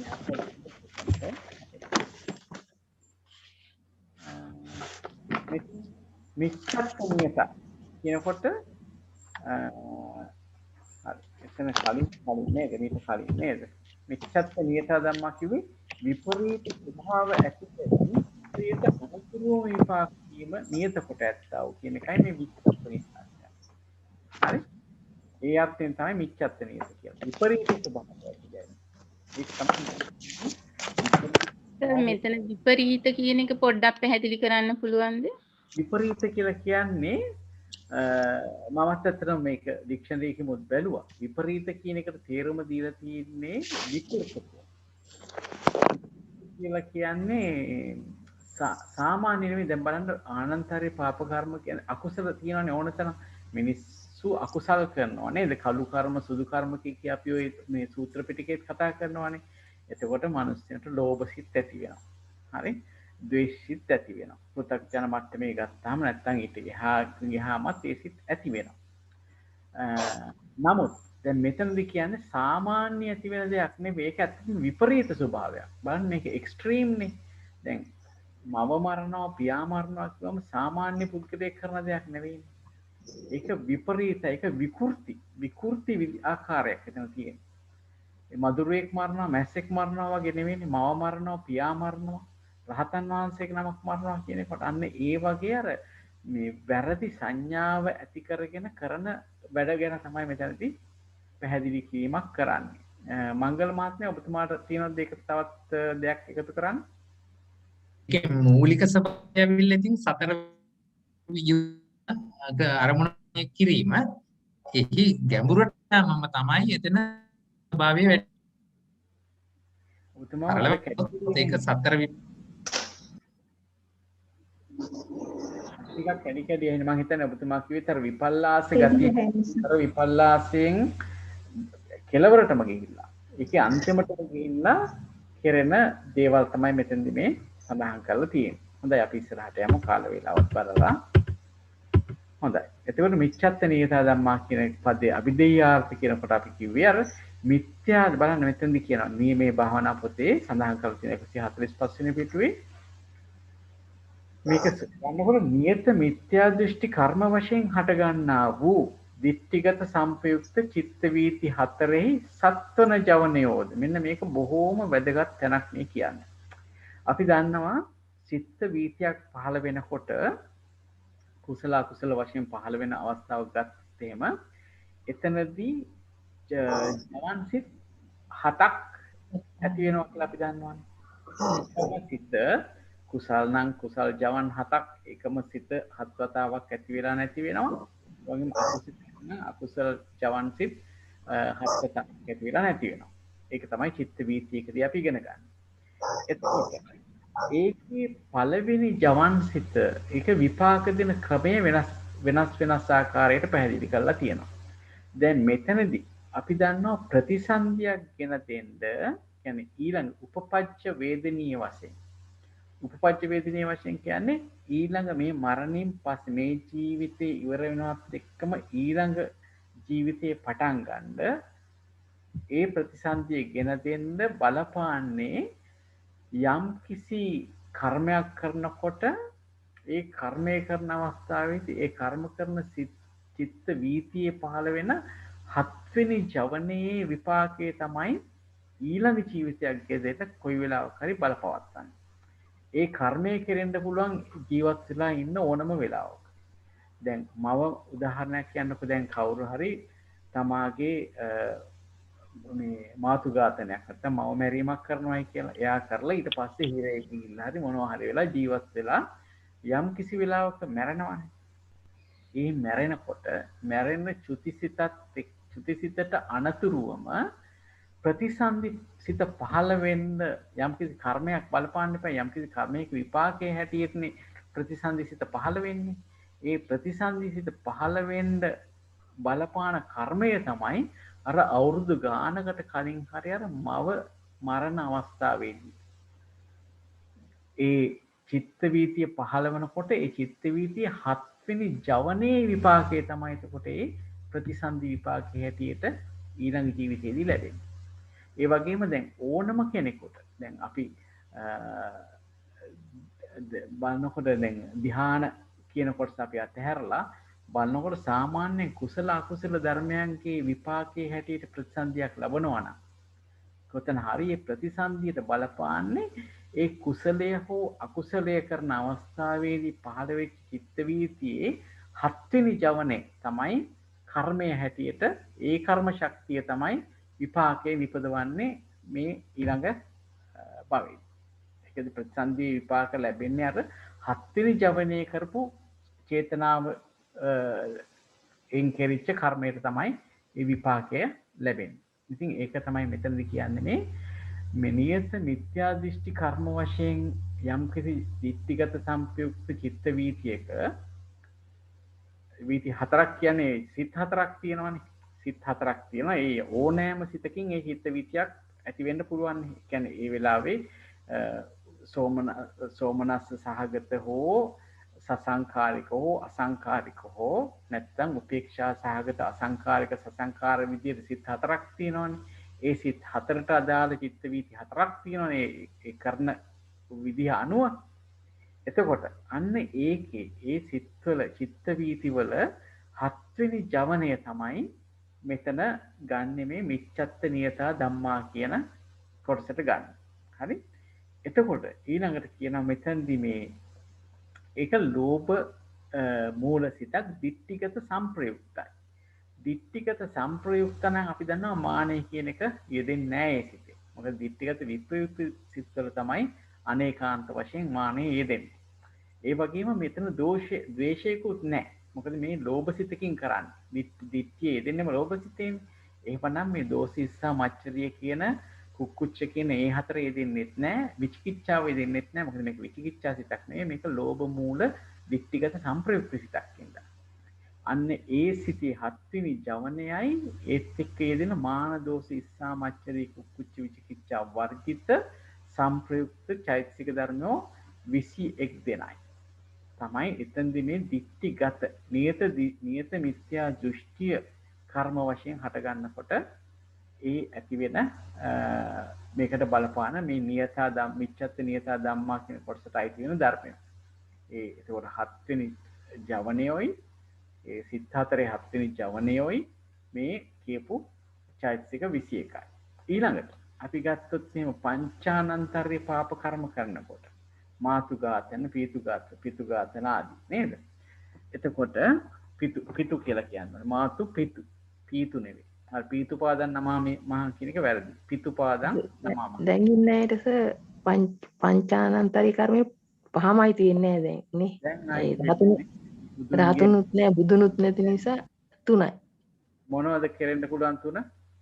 මව මැරීම, පියා මැරීම, සංඝ ભેදය. සංඝ ભેදයත් රහතන් වහන්සේලාත් නැහැ කියන්න බෑ නේද? මේ ධර්මයේ පවතිනකන් රහතන් වහන්සේලා නැහැ කියලා කියන්නත් බෑ කියලා කියන එකකින් අපි දන්නේ නැහැ. ඒකත් වෙන්න ඉඩක් තියෙනවා. අපි දන්නේ නැහැ නේ ඇත්තටම. ඔව්. ඉතින් විශේෂයෙන්ම බුදුන්ගේ ඇඟේ ලේසල වීම කියන එක කරන්න පුළුවන් කමක් ලැබෙන්නේ නැහැ මේ කාලේ. එතකොට මේ මාතු ඝාතනාදී පංචානන්තරේ කර්ම වශයෙන් දෝෂ මූල සිත් ඇති වෙනකොට ඒ සසංකාරික වාරි අසංකාරික වාරි ඇති වෙනකොට ඒ චිත්ත වීති වලත් තියෙන මේ 7 වෙනි ජවනය 7 වෙනි ජවනය ජවන් සිත ඒත් එක්ක මේ සිතත් එක්ක යෙදෙන මොනවාද චෛතසික ධර්ම ඒ දෝෂ මූල නිසා ද්වේෂය තියෙනවට ප්‍රීතිය නැහැනේ. ඒක ලෝභ සිතකුත් නෙවෙයි හින්දා ලෝභමාන දිට්ඨි කියන ලෝභ ත්‍රිකය යෙදෙන්නෙත් නැහැ. හරි? විචිකිච්ඡා සිතක් නොවන හින්දා මොකද ද්වේෂ සිත්නේ. ඒකෙන්ද විචිකිච්ඡාවත් අයින් කරලා සංප්‍රයුක්ත 22 ගන්නවා. එතකොට බලන්න දැන් ditthිගත සංප්‍රයුක්ත සිත් 4යි. ඒ 4 ගන්නෙත් මේ 7 වෙනි ජවනයේ හැටියට 4 තමයි ගන්න. හරි? එතන දෙනවා චෛතසික 21ක්. ඊට පස්සේ දෝෂ මූල වශයෙන් ගන්නකොට මේ විදිහට අපිට ලැබෙනවා දෝෂ මූල සිත් 2යි ඒ චෛතසික 22යි. ওই ටික තමයි බලන්න. දැන් මේ උපපච්ච වේදනීය කර්මය කියන එකට මේ අභිධම්මත් ප්‍රදීපිකා පොතේ දීලා තියෙනවා. අනතුරු අත්බැව්හි ආත්මභාවය කියන එකයි. අනතුරු ආත්මභාවය හෙවත් දෙවන જાතියෙහි ප්‍රතිසන්දි විපාක දෙන කර්ම තෙමේ උපපච්ච වේදනීය කර්ම නම් වේ. අර්ථ සාධක ජවන් උපදනා චිත්ත වීතීන්හි සත්වන ජවන් සිත්හි වෙන්න ඕනේ මෙතන සිත්හි යෙදෙන චේතනා චෛතසිකයට උපපච්ච වේදනීය කර්මයයි කියනු ලැබේ. හරිද? චේතනාහම් භික්ඛවේ කම්මං වදාමි කියලා බුදුජානක දේශනා කරන්නේ. එතකොට මේ 7 වෙනි ජවනේ චේතනාවට තමයි කර්මය කියලා කියන්නේ. මෙය ජනක කර්මය හා සමානයි. ඉතින් ජනක කර්මයක් හා සමානයි. ප්‍රථම ජවනාදී ජවන් 6 විසින් රුපුල් දෙන ලද සත්වන ජවනේ මේ පළවෙනි ජවනේ ඉඳලම ආසේවන ප්‍රත්‍යයෙන් ඇවිල්ලා බලවත් වෙච්ච සිතක් තමයි මේ 7 වෙනි ජවනේ කියන්නේ. එතකොට මේ 7 වෙනි ජවනේ විසින් දෙවනි ආත්ම භාවයේ ප්‍රතිසන්දි විපාක හා ප්‍රවෘත්ති විපාකද උපදවනු ලැබේ. එතකොට දෙවනි ආත්ම භාවයේ ප්‍රතිසන්දි විපාකේ ලැබෙන්නෙම මේ යම් කිසි කර්මයක් කරනකොට ඒ කර්මය කරනකොට කුසල වෙන්න පුළුවන් අකුසල වෙන්න පුළුවන්. ඒකේ ඒ චිත්ත වීති වල 7 වෙනි ජවනේ චේතනාව තමයි ඒකට කර්මය වෙන්නේ. ඒකට අදාළව තමයි මේ විපාක ප්‍රතිසන්දි විපාකේ ලබා දෙන්නේ. ප්‍රතිසන්දි විපාකේ වගේම ඒ ජීවිතේ ප්‍රවෘත්ති විපාකත් උපදවනවා කියලා කියනවා. මෙතනදී නැවත වරක් සඳහන් කරනවා අකුසල උපපච්ච වේදනීය කර්ම අතුරින් පංචානන්තරේ කර්ම හා නියත මිත්‍යා දෘෂ්ටිය බලවත් හේයින් අන් හැම අකුසල උපපච්ච වේදනීය කර්මයන් වළක්වා. දැන් ඒ යම් කිසි පුද්ගලයෙක් පංචානන්තරේ කර්මයක් කරපු පුද්ගලයෙකුට වෙනත් පාපයන් ඕනතරම් කරලා තියෙන්න පුළුවන්. නමුත් අර ආනන්තරේ පාප කර්මයේම අනිත්‍ය වගේ විපාක ලබා දීම වළක්වලා ඒකම මතුවෙලා ප්‍රතිසන්දිය විපාකේ ලබා දෙනවා. ප්‍රතිසන්දි විපාක ලබා දෙන්නේ. එවිට අවශේෂ අකුසල උපපච්ච වේදනීය කර්මයෝ අභාව කර්මයවත් අහෝසි කර්ම බවට පැමිණෙන්නේ. දැන් හැම ජීවිතයකම එහෙමයි. දැන් ජීවත් වෙනවා කියනකොට දැන් කුසල කර්ම අකුසල කර්ම නොයෙකුත් ප්‍රමාණයක් කරනවානේ. ඒ හැම චිත්ත වීතියකම 7 වෙනි ජවනයේ හැකියාවක් තියෙනවා ප්‍රතිසන්දිය ලබා දෙන්න. උද්දච්ච සහගත සිතක් නොවෙනවා නේද? හැබැයි මෙතෙන්දි කියන්නේ මේ ආනන්තරේ පංචානන්තරේ පාප කර්මයක් කරලා තියෙනවා නම් අන්න ඒ චිත්ත වීතිවල ඒකෙත් වෙනසක් තියෙනවා. ඒකෙත් අර සංඝ ભેදේනේ බොහොම භයානකයි කියලා කියන්නේ. ඒ චිත්ත වීති 7 වෙනි ජවනයේ තමයි මතුවෙලා ඒ කර්මයට අනුව තමයි ප්‍රතිසන්දිය ලැබෙන්නේ. එතකොට අනිත් කරපු අකුසල කර්ම වලදී පහළ වෙච්ච 7 වෙනි ජවනයේ තියෙන උපපච්ච වේදනීය හැකියාව අහෝසි වෙලා යනවා. ඒ වගේම ප්‍රතිසන්දි මොකද එකපාරයි ඊළඟ භවයක උපදින්න පුළුවන්. ඊළඟ භවය කියන්නේ මීට අනන්තර භවයේම මීට පසු භවයේම උපදින්න පුළුවන් එක කර්මයක විපාකයක් හැටියට. ඒ කර්මය තමයි මේ ආනන්තර විපාක කර්මයක් හරි මේ නියත මිත්‍යා දෘෂ්ටි වශයෙන් ආපු කර්මය. මම හිතනවා ඒක පැහැදිලි ඇති කියලා අපි ඉදිරියට යමු. එතකොට මෙන්න මෙතනදී බලන්න මේ නිච්ඡත්ත නියතා ධම්මා කියන එකේ අභිධේයාර්ථ තෝරනකොට අපිට ගන්න වෙන්නේ නියත මිත්‍යා දෘෂ්ටියේ කර්ම වශයෙන් හටගන්නා වූ ditthිගත සංපයුක්ත චිත්ත වීති 4හි සත්වන ජවනය. එතකොට ලෝභ මූල ditthිගත සංප්‍රයුක්ත සිත් 4 තමයි මෙතන ගන්න වෙන්නේ. ඒ ඇති වෙන්නේ මේ 7 වෙනි ජවනයේ හැටියට ඇතිවන සිත් තමයි ගන්න. ඒක වෙන්න පුළුවන් ditthිගත සංප්‍රයුක්ත අසංකාරික වෙන්න පුළුවන්, සෝමනස්ස සහගත සසංකාරික වෙන්න පුළුවන්, උපේක්ඛා සහගත අසංකාරික වෙන්න පුළුවන්, උපේක්ඛා සහගත සසංකාරික වෙන්න පුළුවන්. ඒකයි මෙතන 4ම ගන්න. හැබැයි චිත්ත වීතිය පහළ වෙනකොට එක જાති සිත් පෙළක් තමයි 7 එක දිගට පහළ වෙන්නේ. එතකොට මෙතනදී අපි කතා කරපු චෛතසික වර්ජනය කරලා චෛතසික 21ක් ලැබෙනවා. ඊට පස්සේ මාතුඝාතනාදී පංචානන්තරේ කර්ම කරනකොට ඒ දෝෂ මූල චිත්ත වීති දෙකේ 7 වෙනි ජවනය. දෝෂ මූල සිත් දෙකේ මේ සිත් දෙක 7 වෙනි ජවනය තමයි මෙතනදී ගන්න.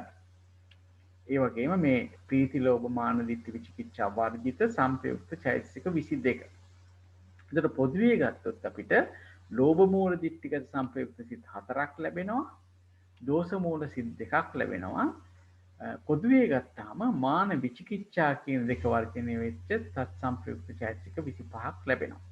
මොකද මෙතන දෝෂ චතුස්කයේ අයින් වුණාට ඒක මෙතනදී ලැබෙනවානේ. දෝෂ මූල සිත්තරේ දෝෂ චතුස්කයේ ලැබෙනවා නේද?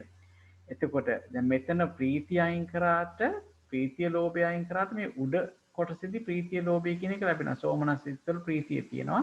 ඒ ලෝභ මූල සිත්වල ලෝභය තියෙනවා. එහෙනම් අයින් වෙන්නේ මානයයි විචිකිච්ඡාවයි කියන දෙක තමයි පොදුවේ අයින් වෙන්නේ. එතකොට මේ සංප්‍රයුක්ත චෛතසික 25ක් ලැබෙනවා. හොඳයි. මේ කොටසේ ලෝභ මූල දිට්ඨිගත සංප්‍රයුක්ත 4යි දෝෂ මූල සිත් 2යි. විචිකිච්ඡා සංප්‍රයුක්ත විචිකිච්ඡා මාන විචිකිච්ඡා වර්ජිත චෛතසික 25යි කියන ටිකේ ස්කන්ධ කීයක් තියෙනවද? 4යි. 4යි. රූපස්කන්ධය නෑ. ඉතින් ස්කන්ධ 4 තියෙනවා. ආයතන 2යි. ආයතන 2යි. මොනවද ඒ? මන ආයතනෙ ධම්මායතනෙ. ආයතනෙ ධම්මායතනෙ නේ. මන ආයතනයට යනවා ඒ සිත් 6. ඊට පස්සේ ධම්මායතනෙ යනවා චෛතසික 25. ධාතු 1යි. මනෝ විඤ්ඤාණය ධම්ම ධම්ම ධාතුනේ. සිත් 6 යනවා මනෝ විඤ්ඤාණ ධාතුවට චෛතසික 25 යනවා. සත්‍ය කීයක් තියෙනවද මෙතන? 1යි. දුක්ඛ සත්‍ය කියන්නේ මොනවද? දුක්ඛ සත්‍යයි සමුදය සත්‍යයි. මොනවද දුක්ඛ සත්‍ය කියන්නේ? සිත් 6යි. ලෝභය කියන්න ඕනේ මේ ලෝභ මූල දිට්ඨිගත සංප්‍රයුක්ත සිත් 4යි දෝෂ මූල සිත් 2යි කියන ඒ සිත් 6යි ඊට පස්සේ කියන්න ඕනේ ලෝභය වර්ජිත සංප්‍රයුක්ත චෛතසික 27. නේද? එතකොට ලෝභය කොහාටද යන්නේ? සමුදය සත්‍ය. ඔය සමුදය සත්‍ය. අර කලින් කිව්ව ධර්ම දුක්ඛ සත්‍යයට යනවා නේද? හොඳයි. මිච්ඡත්ත නියත ධම්මා කියනකොට අපිට ඒ ටික ලැබෙනවා. සත් ස්කන්ධය 4යි, ආයතන 2යි, ධාතු 2යි, සත්‍යෝ 2යි. හරි. බොහොම හොඳයි. ඊළඟට මිච්ඡත්ත නියත ධම්මා කියුවට පස්සේ අපිට එනවා සම්මත්ත නියත ධම්මා. අන්න සම්මත්ත නියත ධම්මා. ඒකේ මේ විදිහටයි කියන්නේ. කොහොමද කියන්නේ මේ කියපු කාණ්ඩේ කතමා ධම්මා සම්මත්ත නියත. හරි? සතමේ ධම්මා සම්මත්ත නියත. චත්තාරෝ මග්ග අපරියාපන්න ඉමේ ධම්මා සම්මත්ත නියත. දැන් අපි කතා වුණා නේද මේ තමාගේ ප්‍රවෘත්තියට අනතුරුවම ඵලය ගෙනත් දෙනවා නේ. එතකොට මොකද්ද මෙතන කියන්නේ? මොනවද එහෙම ශක්තියක් තියෙන කාටද? මාර්ගසිත. ලෝකෝත්තර මාර්ගසිත. ලෝකෝත්තර මාර්ගසිත. මාර්ගසිත 4ට. 4. ඔව්. දැන් මෙතනත් කියනවා මේ චත්තාරෝ මග්ග අපරියාපන්න. එකම දේ නේද? මේ කියපු කාණ්ඩේ අට කතා කාණ්ඩේ දෙකේම කියන්නේ චත්තාරෝ මග්ග අපරියාපන්න. මොනවද එතකොට එන්නේ? මොනවද එන්නේ? මෙන්න මේ ලෝකෝත්තර මාර්ගසිත 4යි තත් සම්ප්‍රයුක්ත චෛතසික 6යි නේද? මෙතන යෙදෙන්නේ නැති චෛතසික දෙක මොනවද? අපමඤ්ඤා නැතුව නේද? හොඳයි. බොහොම හොඳයි. එතකොට මෙතන ස්කන්ධ කීයක් තියෙනවද? 4යි. හොඳයි. එතකොට එතන තියෙන නාම ධර්ම ටිකක් විතරයි. එහෙමනම් වේදනා සංඥා සංකාර විඥාන කියන ධර්මතා ටික තමයි එතන තියෙන්නේ. හොඳයි. ආයතන කීයද? 2යි. මන ආයතනයයි ධම්මායතන. ලෝකෝත්තර මාර්ග සිත් 4 මන ආයතනය වෙනවා. චෛතසික 36යි ධම්මායතනය වෙනවා. ධාතු කීයද? ධාතු 2යි. මාර්ගසිත 4 මනෝ ධම්ම ධාතු. හරි. මාර්ගසිත 4 මනෝ විඥාන ධාතුව චෛතසික ධම්ම ධාතු. මෙතන සත්‍ය කීයක් තියෙනවද? 1යි. මාර්ගසිත. සත්‍ය 1. මාර්ග සත්‍ය. කොහොමද අපි කියන්නේ අපව පරක් කියන්න බෑ? ලෝකෝත්තර මාර්ග සිත් 4 යෙදෙන සම්මා දිට්ඨි සම්මා සංකප්ප සම්මා වාචා සම්මා කම්මන්ත සම්මා ජීව සම්මා වායාම සම්මා සති සම්මා සමාධිය කියන මාර්ග සෝවාන් මාර්ග අංග සෝවාන් මාර්ග අංග 8 එක් වරද්ද සද්දන 4 වරද්ද සකු르දාගාමි මාර්ගාංගය 8 දෙන එක්වරක්ද සත් දෙන 4 වරක්ද අනාගාමි මාර්ගාංගය 8 දෙන එක්වරක්ද සත් දෙන 4 වරක්ද අරහත් මාර්ගාංගය 8 දෙන එක්වරක්ද සත් දෙන 4 වරක්ද වශයෙන් මාර්ග සත්‍ය ලැබේ. හරි. ඒක තව මොනවද කියන්න තියනවද ඒ ගැන? මාර්ග චිත්තෝත්පාද 29 මාර්ග චිත්තෝත්පාද 29 සත්‍ය විනිර්මුක්තයි. මාර්ගෝත්පාද 29 මාර්ග චිත්තෝත්පාද 29 සත්‍ය විනිර්මුක්තයි. සත්‍ය විනිර්මුක්තයි. ඒක සත්‍යයකට දාන්න බෑ නේද? හොඳයි. බොහොම හොඳයි. අපි එතකොට යමු ඊළඟ කොටස. හරි. අතිරික්ත මාර්ග චිත්තෝත්පාද 29 සත්‍ය විනිර්මුක්තයි නේ.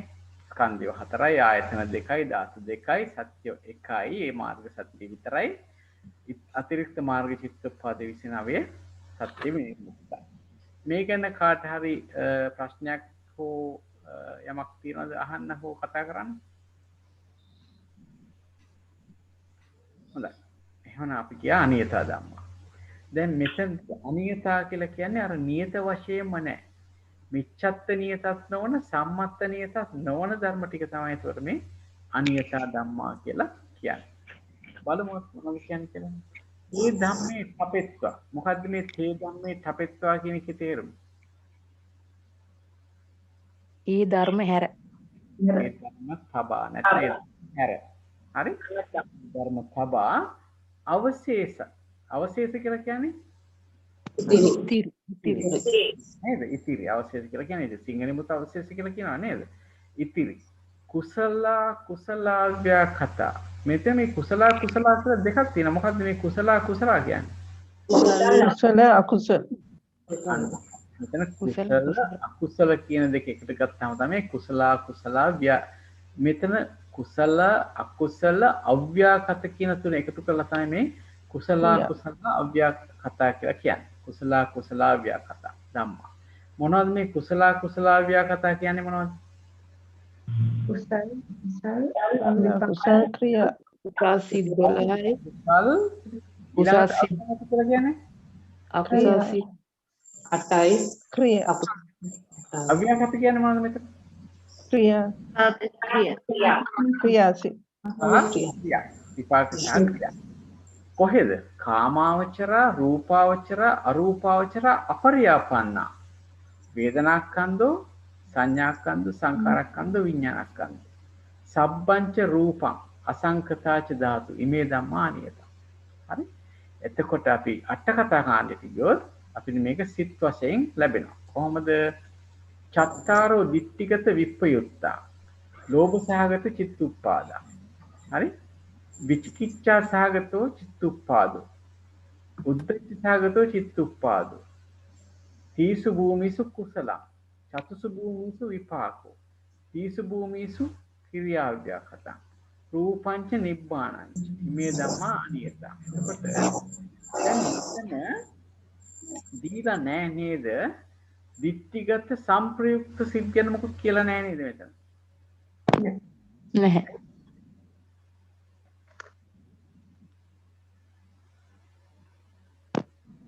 අපිට මතකද කලින් යනකොට හරි කලින් මෙතන කිව්වා චත්තාරෝ දිට්ඨිගත සම්පයුක්ත චිත්තුප්පාදා ද්වේ දෝමනස්ස සහගත චිත්තුප්පාද දිට්ඨිගත සම්පයුක්ත සිත් හතරක් මේ කතා කරන්නේ මිච්ඡත්ත නියත ධර්ම ගැන. හරි?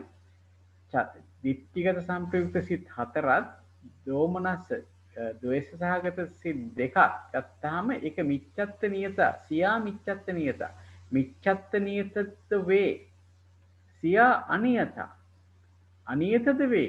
එහෙමනම් මේ දෙක එතනට එකතු කරන්න ඕනේ. මේ කොටස් දෙකත් අර අපිට අන්තිමට අර අනියතා කියන කොටසට එකතු කරන්න ඕනේ.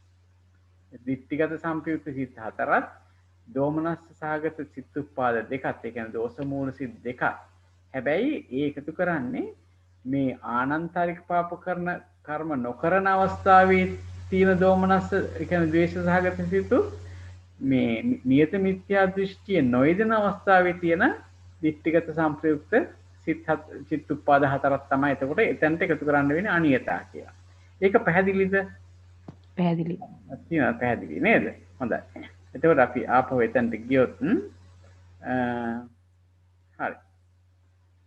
සම්මත නියතා නෙවෙයි අපි අනියතා කියන තැනට යන්න ඕන. හරි? අනියතා කියන තැනට දැන් බලන්න මේකේ නැහැ දෝෂ මූල සිත් දෙකක් නැහැ. හරි? දිට්ඨිගත සම්ප්‍රයුක්ත සිත් හතරක් නැහැ. හැබැයි අර කලින් කිව්ව තැනින් මෙතනට ඒ ටික ගන්න වෙනවා. එතකොට ඒ හතරක් වෙනවා. දිට්ඨිගත සම්ප්‍රයුක්ත සිත් හතරක් වෙනවා. මෙතන දිට්ඨිගත විප්‍රයුක්ත සිත් හතරක් මෙතන ලියලා තියෙනවා. ලෝභ කියන්නේ මේ ලෝභ සාගත සිත් උත්පාද ගැන අපි කතා කරන්නේ දිට්ඨිගත විප්‍රයුක්ත. එතකොට දිට්ඨිගත සම්ප්‍රයුක්ත ලෝභ සාගත සිත් උත්පාද ටිකත් මෙතනට එන්න ඕනේ. අර කලින් පදේ. අර කලින් පෙන්නපු තැන. ඒ වගේම දෝෂ මූල සිත් දෙකක් එන්න ඕනේ. ඒ වගේම විචිකිච්ඡා සාගත සිත් උත්පාදයක් එන්න ඕනේ. උද්දච්ච සාගත කියන මෝහ මූල සිත් දෙකක් එන්න ඕනේ. ඒක චෛතසික ධර්මත් එක්ක. ඊළඟට එනවා දැන් මෙතන කිව්වේ කුසල අකුසල කියන අකුසල ටික තමයි මුලින් කිව්වේ. කුසල ටික ඊළඟට කියනවා. තීසු භූමිසු කුසල. තුන් භූමියේ කුසලයි හතර භූමියේ කුසල් ගන්න බෑ. අපි අපරියාපන්නේ කුසල් සිත් හතර ගත්තා. සම්මත නියත ගත්තා නේද? හොඳයි. ඒක අපි ඉන්නේ මයික්ස් ඔෆ් කරගමු. මයික්ස් ඔෆ් කරගමු. අපිට මෙහෙට සද්ද ඇහෙනවා. ඊට පස්සේ කියනවා චතුසු භූමිසු විපාක. භූමිය හතරෙම කාම රූප අරූප අපරියාපන්න කියන භූමිය හතරෙම විපාක සිත්. කීයක් තියෙනවද විපාක සිත් සියල්ලම? 6යි.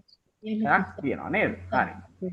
ඊළඟට කියනවා තීසු භූමිසු ක්‍රියා විපාකත. ඒ කියන්නේ ක්‍රියාසිත 20 නේද? 20. පහත් එක්ක රූපංච නිබ්බානංච. ඔන්න ওই ටික තමයි අනියත කියලා කියන්නේ. අපි බලමු මොනවද කියලා. අනියතා ධම්මා කියලා කියනකොට නියත මිත්‍යා දෘෂ්ටිය කර්ම වශයෙන් හට ගන්නා වූ දිට්ඨිගත සම්ප්‍රයුක්ත චිත්ත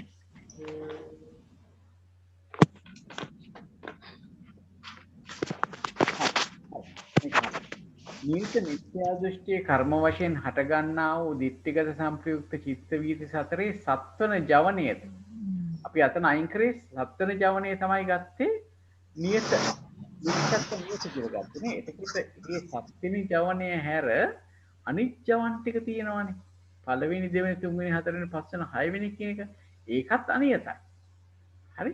ඊළඟට පංචානන්තරීය කර්ම වශයෙන් පවත්නා වූ දෝෂ මූල චිත්ත වීති දෙකේ සත්වන ජවනයේද සතර මාර්ග චිත්තේය වර්ජිත සිත් 85 තත් සම්ප්‍රයුක්ත චෛතසික 52ක් තමයි මෙතන අනියතා ධම්මා කියන තැන ලැබෙන්නේ. එතකොට එතනින් කියන්නේ ලෞකික සිත් 81ක්ම ලැබෙනවා එතන ගත්තාම. හරි? ඊළඟට ලෝකෝත්තර ඵලසිත ලැබෙනවා 4ක්. හරි? ඒ වගේම සම්ප්‍රයුක්ත චෛතසික 52ක් ලැබෙනවා. මේ ධර්ම ටික කියනකොට අපි ඇත්තටම අයින් කරේ මේ නියත මිත්‍යා දෘෂ්ටි කර්ම වශයෙන් හට ගන්නාකොට මේ දිට්ඨිගත සම්ප්‍රයුක්ත සිත. ඒ චිත්ත වීතිය 7 වෙනි ජවනයේ අයින් කරේ. 6 වෙනි ජවනයේ සිට පළවෙනි ජවනයේ සිට 6 වෙනි ජවනයේ දක්වාම ඒ සිතම තමයි ඇති වෙවි නැති වෙවි 15 වෙලා එක දිගට යන්නේ. නමුත් 7 වෙනි ජවනයේ විතරයි අපි මිච්ඡත්ත නියත කියලා අයින් කරේ. එහෙනම් ඒ ටිකත් මෙතෙන්ට එනවා. ඊළඟට පංචානන්තරේ කර්ම වශයෙන් පවතින දෝෂ මූල චිත්ත වීති දෙකේ 7 වෙනි ජවනයේ තමයි අපි ගත්තේ මිච්ඡත්ත නියත කියලා. එහෙමනම් ඒ සිත්වල උනත් ඒ සිත්වල වුණත් පළවෙනි ජවනයේ ඉඳන් 6 වෙනි ජවනයේ දක්වා ඇති කොටස අනියතයි. ඒකෙන් ඒකාන්ත වශයෙන්ම චුතියෙන් අනතුරුව ප්‍රතිසන්දිය දෙන්නේ නැහැ. දෙන්නෙම 7 වෙනි ජවනයේ. හරි? එහෙනම් ඒ ටිකයි වෙන වෙලාවවල පහළ වෙන අනිත් ලෝභ මූල දෝෂ මූල සිත් ඇතුළු සියල්ලම ලෞකික සිත් ටික සහ ලෝකෝත්තර ඵල සිත් ටික මෙතනට එනවා. අපි කියවනේ මේ මෙතන කලින් කියවනේ මේ මෙතන කිව්වේ චතුසු භූමිසු විපාකෝ තීසු භූමිසු ක්‍රියාව්‍යාකත රූපංච නිබ්බානංච. හරි? එතකොට ඒ ධර්ම සියල්ලම මෙතනට එනවා. ඒ ධර්ම සියල්ල කියලා කිව්වේ ලෝකෝත්තර සිත් 81යි ලෝකෝත්තර ඵල සිත් 4යි සම්ප්‍රයුක්ත චෛතසික ධර්ම 52යි රූප 28යි නිර්වාණයයි. මේ ධර්ම ටික ගත්ත එක ගැන කාට හරි ප්‍රශ්නයක් තියෙනවද? නොතේරුණු තැනක් තියෙනවද? මෙතනින් අයින් වෙලා තියෙන සිත් මොනවද? මේ ගොඩෙන් අයින් වෙලා තියෙන සිත් මොනවද? මාර්ගසිත. මාර්ගසිත 4. මාර්ගසිත 4 විතරමයි අයින් වෙලා තියෙන්නේ. මොකද ඒක වැටෙන්නේ මොන ධම්ම හැටියටද? සම්මත නියත. ධම්ම හැටියට. ඒක තමාගේ ප්‍රවෘත්තියෙන් පස්සෙම අනතුරුවම පැවැත්මෙන් අනතුරුවම ඵලයක් දෙනවා නේ. විපාකේ දෙනවා. ඒ අනුව. හැබැයි අනිත් සිත් ගත්තේ මෙතන සිත් 81ම ආවේ. මිච්ඡත්ත නියත කියලා ගත්තත් අර දෘෂ්ටිගත සිත්. එතන නියත මිත්‍යා දෘෂ්ටි සිත් තමයි එතන ගත්තේ. ඒකෙත් 7 වෙනි ජවනයේ තමයි එතෙන්දි ගත්තේ. එහෙමනම් ඉතිරි ඒ සිතුත් මේ සියල්ලම මෙතනට ගැලෙනවා අර 7 වෙනි ජවන සිත් ඇරෙන්න නේද? දෝෂ මූල 7 වෙනි ජවන, මෝහ මූල දිට්ඨිගත සම්ප්‍රයුක්ත ඒ 7 වෙනි ජවනයේ නියත මිත්‍යා දෘෂ්ටිය යෙදෙනකොට ඒ වගේම මාතුඝාතන ආදී පංචානන්තරේ කරන කර්ම අවස්ථාවේදී 7 වෙනි ජවනයත් ඇරුණාම ඉතිරි සිත් සියල්ලම මෙතනට එනවා. එතකොට ලෞකික සිත් 81ම එනවා. ඊළඟට ලෝකෝත්තර ඵල සිත් 4 එනවා. එතකොට මෙතන කුසල අකුසල කියන වර්ග දෙකම තියෙන හින්දා චෛතසික 52මත් ගන්න වෙනවා. ඒ වගේම රූප 28ත් නිර්වාණයත් ගත්තාම ඒවා අනියත ධර්ම හැටියට සඳහන් කරනවා. මේක ගත්ත එක ගැන මොන හරි ප්‍රශ්නයක් තියෙනවද? හොඳයි. එහෙමනම් අපි බලමු මොනවද මේකේ ස්කන්ධ ආයතන මොනවද ධාතු කොච්චරද සත්‍ය කොච්චරද කියලා. ස්කන්ධ කීයක් තියෙනවද? 5යි. ඒ තියෙනින් රූපස්කන්ධයක් තියෙනවා. ඒකවල ඉච්ඡා චෛතසික තියෙනවා කියලා කියන්නේ නාම ධර්ම 4ම තියෙනවා. වේදනා සංඥා සංකාර විඥාන කියලා නේද? ස්කන්ධ. ඒකට ස්කන්ධ 4ම තියෙනවා. මේකේ ස්කන්ධ සංඥා නිර්වාණ ධාතුව ස්කන්ධ විනිර්මුක්තයි. හොඳයි. ඊළඟ මෙතෙන්දී ආයතන කීයක් තියෙනවද? 12ම තියෙනවා නේද? රූප 28 ආපු ගමන්ම ආයතන කීයක් වෙනවද රූපත් එක්ක? 10යි. 11ක් නේ. සමහරු 10 මාරයි කියලා කියනවා. කොහොමද? ධම්මායතනයක් වෙනවා නේද? චක්කු සෝත ගාන ජීවහා කාය කියන ආයතන 5යි. ඊට පස්සේ රූප ශබ්ද ගන්ධ රස පොට්ටබ්බ ආයතන ඒ 5යි 10යි. ඊට පස්සේ සුකුම රූප ටික ධම්මායතනයටත් යනවා නේද? හරි. එතකොට එතන ආයතන අපිට 12ක් හම්බ වෙනවා. ධාතු කීයක් හම්බ වෙනවද? 18. රූප 28 ආපු ගමන්ම ධාතු හම්බ වෙනවා 11ක් නේ. ධම්ම ධාතුත් එක්ක චක්කු ධාතු, සෝත ධාතු ආදී වශයෙන් ගිහිල්ලා ධම්ම ධාතු දක්වාම ධාතු 11ක් වෙනවා. ඊට පස්සේ මෙතන ලෞකික සිත්වල ඵල මේ විපාක සිත් තියෙනවානේ. විපාක සිත් වෙනකොට විශේෂයෙන්ම අහේතුක විපාක සිත් තියෙන තැන්වලදී අනිකුත් චක්කු විඥාන ආදී ඒ විඥාන ධාතු එනවා. එතකොට සියල්ලම ධාතු කීයද? 18. ධාතු 18යි. එනවා. මෙතනදී සත්‍ය කීයක් තියෙනවද? 2යි. නිරෝධ සත්‍යයි මාර්ග සත්‍යයි. අය කියන්නේ සත්‍ය හතරම මතක තියාගන්න තියෙන දෙයක් තමයි මාර්ගසිත නෑ මෙතනනේ. මාර්ගසිත නෑ. හරි. මාර්ගසිත මොන සත්‍යද නැති වෙන්නේ අපිට? මාර්ග සත්‍ය. හරි. එතකොට බලන්න මේ ලෞකික සිත් කියනකොට මෙතන තියෙනවා කුසල් සිත් අකුසල් සිත් දෙකම නේද? ඔව්. එතකොට දුක්ඛ සත්‍යයටයි තියෙනවා. ඔව්. ලෞකික සිත් වල තියෙනවා ලෝභ සාගත සිතුත් නේද? එහෙමනම් එතන සමුදය සත්‍යයක් තියෙනවා නේද? එතකොට අපිට දුක්ඛ සත්‍ය කියලා ගන්නකොට අපිට ගන්න වෙන්නේ මොනවද? ලෞකික සිත් 82යි චෛතසික 52යි ලෝභ වර්ජිත චෛතසික 51යි රූප 28යි. දුක්ඛ සත්‍යයට අයිති වෙනවා. ඒකවල සමුදය සත්‍ය වෙන්නේ ලෝභ චෛතසික. ලෝභ චෛතසිකේ සමුදය සත්‍ය වෙනවා. ඊට පස්සේ නිරෝධය නිරෝධය නිර්වාණය නිරෝධ වෙනවා නේද? එතකොට මේකේ ඵලසිත 4 ගැන මොකද කියන්න පුළුවන්? ඵලසිත 4යි ඒකේ යෙදෙන චෛතසික 36යි. විනිර්මුක්තයි. අන්න ඵලසිත 4යි චෛතසික 36යි කියන ඒ ඵල චිත්තෝපාද 37 සති විනිර්මුක්ත. කොහොම හොඳයි. හොඳයි. එතකොට ඔන්න ඔය ආකාරයෙන් තමයි අපි මේක හොයලා බලන්නේ. මෙතන ප්‍රශ්නයක් මොකුත් තියනවද කාට හරි? එහෙමනම් මේ ත්‍රිකය දැන් අපි කිව්වේ මොනවද? නිච්ඡත්ත නියතා ධම්මා, සම්මත්ත නියතා ධම්මා, අනියතා ධම්මා. මේ ත්‍රිකය නිප්පදේශද සප්පදේශද? නිප්පදේශ. සප්පදේශ. මොම ධර්මයක් නේද? ලෝකෝත්තර පරමාර්ථ ධර්ම 170ම අඩංගු වුණා. නම් නිප්පදේශ. මේක ආදිලබ්ධ නාම ත්‍රිකයක්ද සරලබ්ධ නාම ත්‍රිකයක්ද? ආදිලබ්ධ නාම. ඒ ආදිලබ්ධ නාම කිව්වේ පළවෙනි වචනේ මුල් පදේ නම් ත්‍රිකේ නම් මොකද්ද මුල් පදේ? මිච්ඡත්ත නියතා ධම්මා. මේ ත්‍රිකේ නම් මොකද්ද?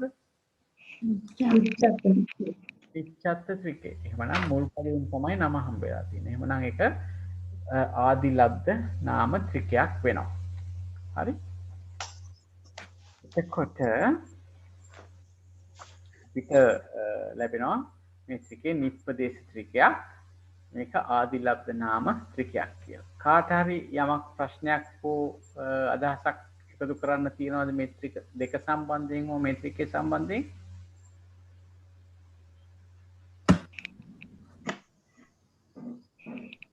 හොඳයි. අපිට එතකොට මේක ගැන හිතනකොට දැන් මුලින් අපි කතා කරනකොට හීන ත්‍රිකේ. හීන ත්‍රිකේ ගත්තාම අපි ඒකේ අභිදේයාර්ථ වශයෙන් ගත්තොත් සංකිලිට්ඨ ත්‍රිකයට සමානයි. ඒ පද තුනේම අවිදේයාර්ථ සංකිලිට්ඨ ත්‍රිකයට සමානයි. හැබැයි මේක කෙනෙකුට තේරෙන්නේ මේ ධර්මතා එක කෙනෙක් අවබෝධ කරගන්නේ අනිත් අය අවබෝධ කරගන්න විදිහට නෙවෙයි. ඒක නිසා වෙනස් වෙච්ච වෙන පුද්ගලයින්ට තේරෙන ආකාරයෙන් නැත්නම් ග්‍රහණය වෙන ආකාරයෙන් විවිධ පැතිවලින් මේ ධර්මතා 170 තමයි මේ ත්‍රික 22කින් අපිට ඉදිරිපත් කරලා තියෙන්නේ. ඉතින් එක ආකාරයෙන් ඉදිරිපත් කරපු බුදුරජාණන් වහන්සේගේ එක ඉදිරිපත් කරපු කෝණ වෙනස්. එක එකනාට තේරුම් ගන්න පුළුවන් වෙන්නේ. ඉතින් ඒ අනුව තමයි ඒ වෙනස් වෙලා තියෙන්නේ. නැත්නම් එකම දේ නෙවෙයි මෙතන කියන්නේ වෙනස් ආකාරයකින් කියන්නේ. ඒක මතක තියාගන්න හොඳයි. මම හිතනවා අපිට එහෙමනම් ප්‍රශ්න මොනවා හරි තියෙනවද අවසාන වශයෙන්? ජයන්ත මහත්තයා අර සංඝ ભેදය මේක මේ ක්ලාස් එකට නෙමෙයි ඒක පිටින් සංඝ ભેදය පෘථග්ජන මනුස්සයට කරන්න පුළුවන්ද නැත්නම් ඒක සංඝ කෙනෙක්ම වෙන්න ඕනද සංඝ ભેදය ඇති කරන්න පුළුවන්? මම ඒක තැන්වල අහලා තියෙනවා ඒක සංඝයකටම විතරයි කරන්න පුළුවන් කියලා. ජනයට අයිති දෙයක් නෙමෙයි. එයා විසින්ම දෙම සිදුවෙන දෙයක් කියලා. ඒක මේ සංඝ ભેදය කියලා කියන්නේ දැන් හිතන්නකෝ දැන් සමහරවල් කේලම් කියලා හාමුදුරුවෝ ભેද කරනවානේ. ඒක නෙවෙයි සංඝ ભેදය කියන්නේ. ඒක පෞද්ගලික ලාමක දේවල්. සංඝ ભેදය කියලා කියන්නේ බුදුරජාණන් වහන්සේ විනය පනවලා තියෙනවානේ. ඒ විනය නැනවීමට පිටින් විනය විරෝධීව බෙදීමක් කරනවා නම් සංඝයා වහන්සේලාව බෙදීමක් කරනවා නම් ඒක තමයි සංඝ ભેදය කියලා කියන්නේ. එතකොට ඒ විනය විරෝධී කටයුත්තක් එහෙම කරන්න පුළුවන්නේ උපසම්පදා භික්ෂුන් වහන්සේ කෙනෙකුට විතරයි. එතකොට මේ විනය කර්ම පැත්තෙන් තමයි ඒක මූලිකවම සංඝ ભેදය කියන එක මතු කරලා තියෙන්නේ. ඉතින් එහෙම එතකොට ඒ කියන්නේ සංඝය කෙනෙකුටම විතරයි ඒක ඒ අකුසලයේ භික්ෂුවකට විතරයි. උපසම්පදා භික්ෂුවකට විතර මොකද උපසම්පදා භික්ෂුන් වහන්සේලානේ විනය කර්ම කරන්නේ. මූලික වශයෙන් ගත්තාම එතනට තමයි මේක සම්බන්ධ කරලා කතා කරන්නේ. උපසම්පදා භික්ෂුන් වහන්සේ කෙනෙකුට පමණයි සංඝ ભેදයක් කරන්න පුළුවන්. කියන්නේ පැහැදිලි. හොඳයි. එහෙමනම් අපි අද දවසේ හොඳයි අපි එහෙනම් අද දවසට සාකච්ඡාව නිමා කරමු. අපි දෙවියන්ට පින් දීලා ඒ වගේම ප්‍රාර්ථනා ගාථාව කියලා ඊට කලින් අපි විශේෂයෙන්ම ප ဋ ාණ සභාවේ ගෞරවනීය නායක ස්වාමින් වහන්සේ ඇතුළු ප ဋ ාණ සභාවේ ගුරු මණ්ඩලයටත් අපේ කෘතවේදී පුණ්‍යානුමෝදනාව මේ අවස්ථාවේදී පළ කරනවා. ඒ වගේම විශේෂයෙන් මංගල මහත්මයාටත් ඒ වගේම අපට නිරන්තරයෙන් උදව් උපකාර කරන ශ්‍රීමති මහත්මියටත් ඒ වගේම මේ හැම දෙයක්ම YouTube මාර්ගයෙන් නැවත නැවතත් ශ්‍රවණය කිරීමට නැත්නම් දැන ගැනීමට ලබා දෙන අපේ ලක්ෂ්මී මහත්මියටත් ඉතාමත්ම කෘතවේදීව පුණ්‍යානුමෝදනා කරනවා. එමනම් අපි දෙවියන්ට පින් දෙමු. ආකාසට්ඨා ච බුම්මට්ඨා දේවානාගා මහිද්దికා පුඤ්ඤන්තං අනුමෝදිත්වා චිරං රක්칸තු ශාසනං චිරං රක්칸තු දේශනං චිරං රක්칸තු ත්වං සදා ඉදම්මේ ඥාතිනං හෝතු සුඛිතා හොන්තු ඥාතයෝ මේ ඥාතිනං හෝතු සුඛිතා හොන්තු ඥාතයෝ ඉදම්මේ ඥාතිනං හෝතු සුඛිතා හොන්තු ඥාතයෝ මිනා පුඤ්ඤ කම්මේන මේ බාල සමාගමෝ සතං සමාගමෝ හෝතු යාව නිබ්බාන පත්තියා ඉදම්මේ පුඤ්ඤ කම්මං ආසවක්ඛයා වහං හෝතු ඉදම්මේ පුඤ්ඤ කම්මං ආසවක්ඛයා වහං හෝතු ඉදම්මේ පුඤ්ඤ කම්මං ආසවක්ඛයා වහං හෝතු සබ්බ දුක්ඛා සාදු සාදු. හොඳයි හැම දිනාටම තෙරුවන් සරණයි. තෙරුවන් සරණයි.